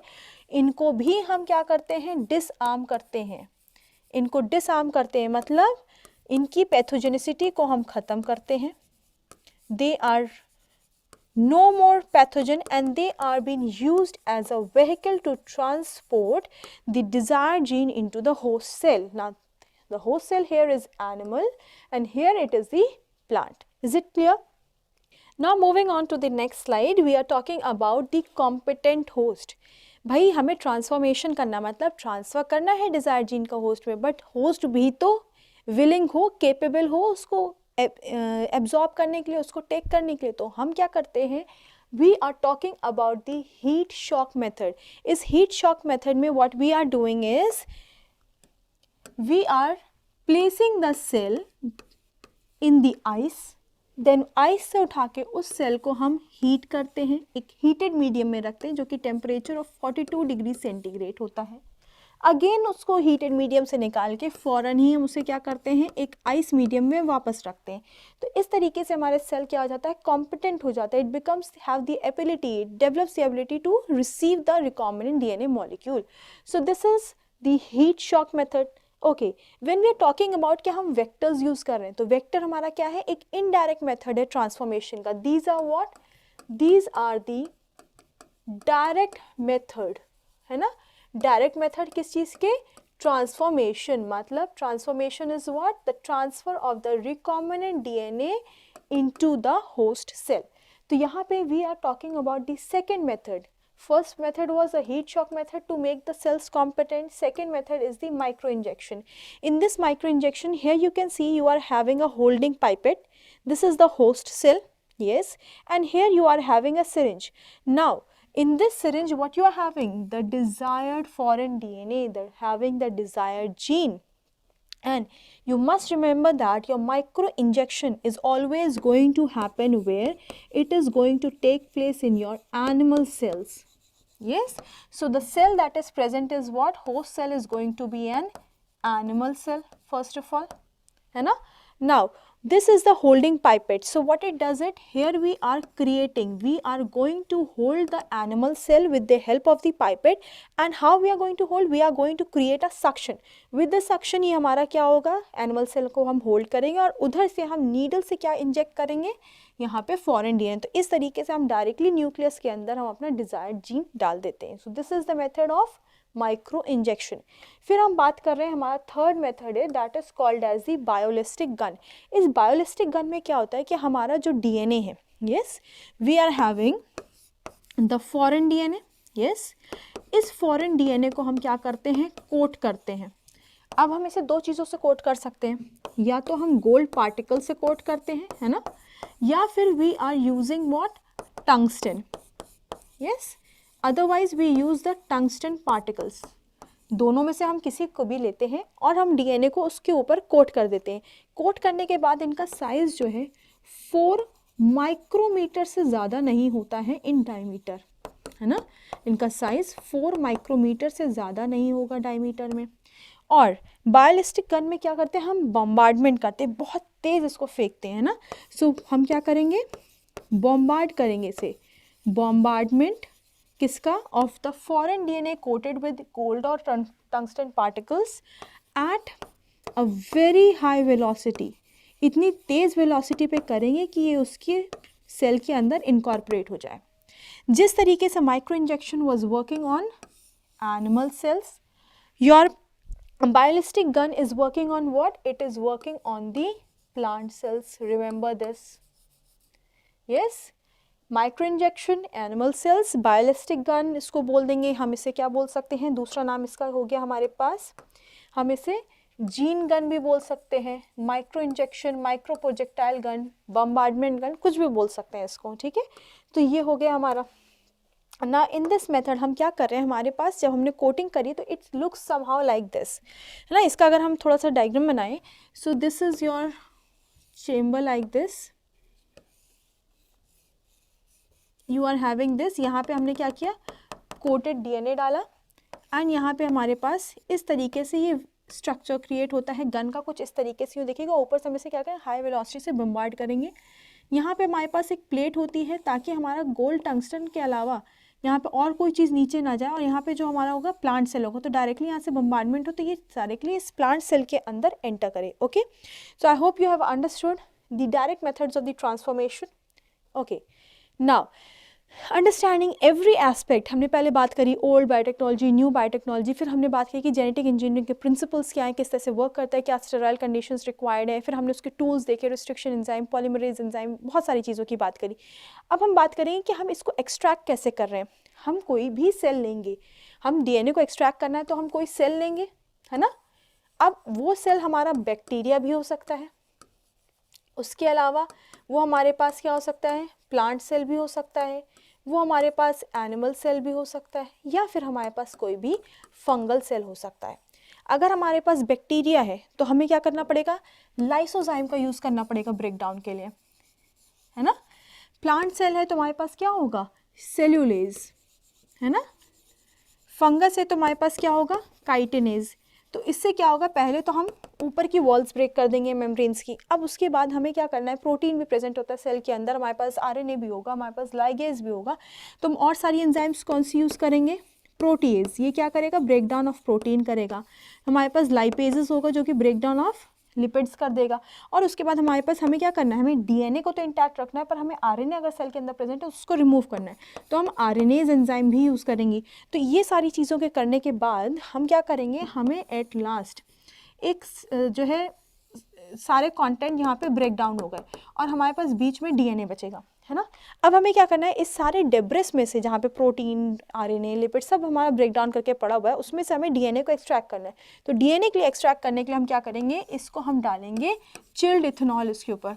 जब हम इसके ऊपर चिल्ड इथेनॉल डालेंगे तो क्या होगा, इस तरीके से हमारा ये जो है, ये जो हम वाइट स्ट्रक्चर देख रहे हैं ना, ये हमारा क्या है, डीएनए है। आउट ऑफ होल डेब्रिस हमारे पास जो है, जब हम चिल्ड इथेनॉल डालेंगे तो डीएनए हमारा जो है प्रेसिपिटेट हो जाएगा चिलेशन की वजह से। और यहाँ पे हमारा जो है, हम इस डीएनए को एज ए प्रेसिपिटेट ऊपर की तरफ देखेंगे वाइट कलर स्ट्रक्चर के, और फिर हम किसी भी ग्लास रॉड के थ्रू यहाँ पे क्या करेंगे, एक्सट्रैक्शन इस डीएनए का। तो जब हम इस डीएनए का एक्सट्रैक्शन कर रहे हैं, इसको हम क्या बोलते हैं, स्पूलिंग प्रोसेस बोलते हैं। This is what, spooling means we are extracting the DNA precipitate. Okay, so this is the very first step when we are isolating the genetic material. Then moving on next. In the beginning I told you हम बात करेंगे कि restriction enzymes हैं। तो restriction enzymes का I have already discussed in the previous कि कैसे EcoR1 is creating your sticky ends. Yes, and that is the foundation for your recombinant DNA technology. But हम blunt ends जो कि हमारे SMA1 से बन रहे थे, उनको हम यूज़ नहीं कर सकते, है ना। तो यहाँ पे you can see in the cutting DNA at the specific locations हमारे पास क्या है, action of the restriction enzyme। हमारे पास एक vector DNA you can see, हमने यहाँ पे EcoR1 यूज़ किया है, and in the same way you can see हमारे पास दो sticky ends create हो गए। yes, and दो sticky ends हमारे जब create होंगे तो हम क्या करेंगे, they can religate। तो हम यहाँ पे क्या करेंगे, उसके बाद DNA ligase enzyme को यूज़ करेंगे और इन दोनों sticky ends को जोड़ देंगे। so, ये हमने vector का DNA लिया, sticky end create हुआ, उसी same enzyme से हमने foreign DNA को भी क्या किया, कट किया, हमारे पास सेम रिस्ट्रिक्शन सीक्वेंसेस आए, दोनों कॉम्प्लीमेंट्री हैं, इसीलिए हमने सेम रिस्ट्रिक्शन एंजाइम यूज़ करी और दोनों कंबाइन हो जाएंगे। तो जब दोनों वेक्टर और हमारा फॉरेन डीएनए कंबाइन होगा तो हमें क्या मिलेगा, recombinant DNA molecule. I hope this has been understood by you, क्योंकि प्रीवियस स्लाइड्स में I have discussed this already. Moving on to the next slide. Okay, moving on to the next slide. The slide is talking about of the isolation of the desired DNA fragment by the gel electrophorese. अब हमें अपने DNA को extract करना है। Here you can see a figure, है ना। इस figure में हम क्या देख रहे हैं, हमारे पास एक बड़ा सा बीकर होता है ना। इस बीकर के अंदर इट इज़ बीन फिल्ड, ये हमारा फिल्ड होता है, हमारे पास एक सोल्यूशन होता है जिससे हम क्या बोलते हैं, बफर, है ना। बफर इज द सोल्यूशन जहाँ पे हम क्या करते हैं कि इलेक्ट्रिक फील्ड अप्लाई करते हैं तो मूवमेंट होता है ना। यहाँ पे जेल इलेक्ट्रोफोर्सेस का प्रिंसिपल क्या है, द प्रिंसिपल ऑफ जेल इलेक्ट्रोफोर्सेस यहाँ पे क्या वर्क कर रहा है, मूवमेंट, है ना। यहाँ पे हम बात करेंगे मूवमेंट की। अब ये मूवमेंट किस पे डिपेंड करता है, movement depends upon the size of the molecule and the charge it is carrying. Yes, तो चार्ज क्या कैरी कर रहा है एंड उसके पास उसका साइज क्या है, उसके बेसिस पे हम जेल इलेक्ट्रोफोर्सेस करते हैं। जब हम जेल इलेक्ट्रोफोर्सेस कर रहे हैं, यहाँ पे हमने क्या कर दिया, इलेक्ट्रोड्स लगा दिए। हमारा इस साइड पे भी क्या हो जाएगा और इस साइड पे हमारी ये दो इलेक्ट्रोड्स लग गए, है ना। अब हमारा डीएनए क्या है, डीएनए एक नेगेटिवली चार्ज हाइड्रोफिलिक मॉलिक्यूल है, नेगेटिवली चार्ज है मतलब एनायन है, तो ये एनोड की तरफ मूव करेगा। तो हम देख रहे हैं हमारे पास लार्जेस्ट फ्रैगमेंट्स इधर है और स्मॉलेस्ट फ्रैगमेंट्स इधर है। इधर हमारे पास पॉजिटिव इलेक्ट्रोड लगा हुआ है, ठीक है। तो क्या करेगा, it is going to move from the largest on the basis of the size. बड़े फ्रैगमेंट्स इधर रह जाएंगे, छोटे फ्रैगमेंट्स हमें इस तरह मिलेंगे, और movement on the basis of the charges, ये moving towards the positive pole. तो जेल इलेक्ट्रोफोर्सेस में हमने बात करी, तो हम जेल किसका यूज़ करते हैं, the gel that we are using is agarose gel. Agarose gel क्या है, एक जो है जेल है जो कि हम रेड एल्गा से रिसीव करते हैं। बहुत सारे रेड एल्गा में से हमारे पास दो रेड एल्गा हैं जिनका नाम है जेलिडियम, यस, एंड दूसरा नाम है हमारे पास Gracilaria. Gelidium and Gracilaria are the two red algae जिससे हम एगरोज जेल को लेते हैं। हम एगरोज जेल को क्यों लेते हैं, क्योंकि ये क्या करता है, एक सीव का काम करता है, छन्नी का काम करता है। पोरस होता है, जिससे कि हमारे जो है लार्ज साइज मैक्रोमोलिक्यूल्स क्या हो जाते हैं, इजीली आइसोलेट हो जाते हैं। तो हम यहाँ पे चार्ज अप्लाई करेंगे, ये हमारे क्या हैं, वेल्स हैं। यहाँ पे हमने क्या किया है, एग्रोस जेल को यहाँ से फीड किया था। ये हमारा बफर है जो कि हमारी इलेक्ट्रिक करंट को, इलेक्ट्रिक फील्ड को मूवमेंट में हेल्प कर रहा है। लार्जेस्ट साइज के पार्टिकल्स यहाँ पे रहेंगे डीएनए बैंड्स, और स्मॉलेस्ट हमें एंड में रिसीव होंगे, and they are moving towards the positive pole. Is it clear? Okay, so this way we are doing the isolation of the desired DNA fragments from gel electrophoresis. Okay, moving on. In the beginning I told कि cell हमारा जो desired gene है हमारे पास, जो हमने desired gene डाला है, उसके हमें कई कॉपीज़ भी तो चाहिए, वरना वो लॉस्ट आउट हो गया, कहीं पे ख़राब हो गया, तो हमारे पास फिर से हमें पूरा प्रोसेस करना पड़ेगा, and for that we require multiple copies of it. तो मल्टीपल कॉपीज़ हमें कहाँ से मिलेंगी? We are going to get it from the PCR. What is PCR? PCR is your polymerase chain reaction. मतलब polymerase एंजाइम यूज करते हैं, chain reaction मतलब repeated cycles इसकी होती रहेंगी। इसको डिस्कवर किया था साइंटिस्ट थे जिनका नाम था कैरी म्यूलिस। ठीक है, कैरी म्यूलिस साइंटिस्ट थे जिन्होंने इसको डिस्कवर किया था। 3 रिक्वायरमेंट्स होती हैं। First of all we are studying the requirements and I will discuss the process. The 3 requirements for PCR are: number 1, you are requiring a template. ठीक है, वो DNA template हमें यहाँ पे मिल गया. Yes. After the DNA template, we are requiring the primers. So in the next step, you can see these are the primers that are present. Primers are what? These are approximately 18 to 30 nucleotide long pair of oligonucleotides that are present, जो कि हमारे further polymerisation करेंगे। Polymerisation करना है, हमें nucleotides को add up करना है, तो हमें क्या करना पड़ेगा, हमें ज़रूरत पड़ेगी पॉलीमराइजेशन के लिए एक एंजाइम की, जो कि नाम है tag DNA polymerase. And remember this is very important. Tag DNA polymerase किससे एक्सट्रैक्ट होता है? एक बैक्टीरियम से, एक ऐसा बैक्टीरियम जो कि हाई कंडीशंस ऑफ टेम्परेचर में सर्वाइव कर सके, मतलब it is a thermostable bacterium. ये एंजाइम कैसी है? थर्मोस्टेबल एंजाइम है। It is been extracted from a thermostable bacterium. Bacteria कैसा है? वो एक्सट्रीमोफाइल है। What do you mean by extremophile? मतलब ये high temperature conditions of hot spring वगैरह में रहता है, so it can withstand a lot of temperature. The name of the bacterium is thermos aquaticus. Thermos aquaticus is the bacterium जहाँ से करता है। तो यहाँ पे हमने क्या किया? We have taken the word T and AQ of the species. तो इस तरीके से we have given the name of the word enzyme tag polymerase. यहाँ पे now what you can see is the first step is denaturation. Denaturation में हम क्या कर रहे हैं? हीट अप्लाई कर रहे हैं। It is approximately 94 degree centigrade. ठीक है, तो क्या होता है, दोनों पेयर्स हमारे जो स्ट्रैंड्स हैं वो हमारे सेपरेट आउट हो जाते हैं। फिर you are having the second step annealing. Annealing मतलब हमें क्या करना है? यहाँ पे ज्वाइनिंग करनी है। ज्वाइनिंग करने के लिए हमें नई चीज़ों की सिंथेसिस करनी होगी। तो डीएनए सिंथेसिस जब हमें करनी है तो हमें क्या करना पड़ेगा? प्राइमर लगाने पड़ेंगे। Primer are attached at the 3' end, और हमेशा new nucleotides are going to be attached at the 3' and.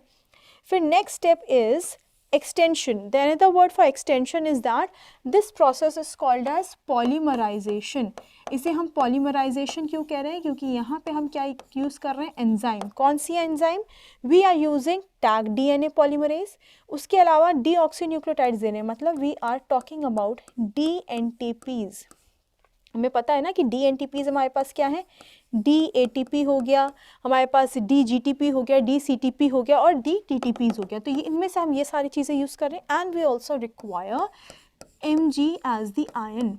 Yes, तो ये सारी चीज़ें जब हमारी स्टेप होंगी तो हमारे पास क्या होगा? प्राइमर हमारे कॉन्टिन्यूसली 3' एंड पे न्यूक्लियोटाइड्स को एड अप करते जाएंगे, एंड रिपीटेड 30 साइकिल्स में we are getting billion copies of that original gene. तो सोचो एक ओरिजिनल जीन से हमें कितनी कॉपीज मिल गई?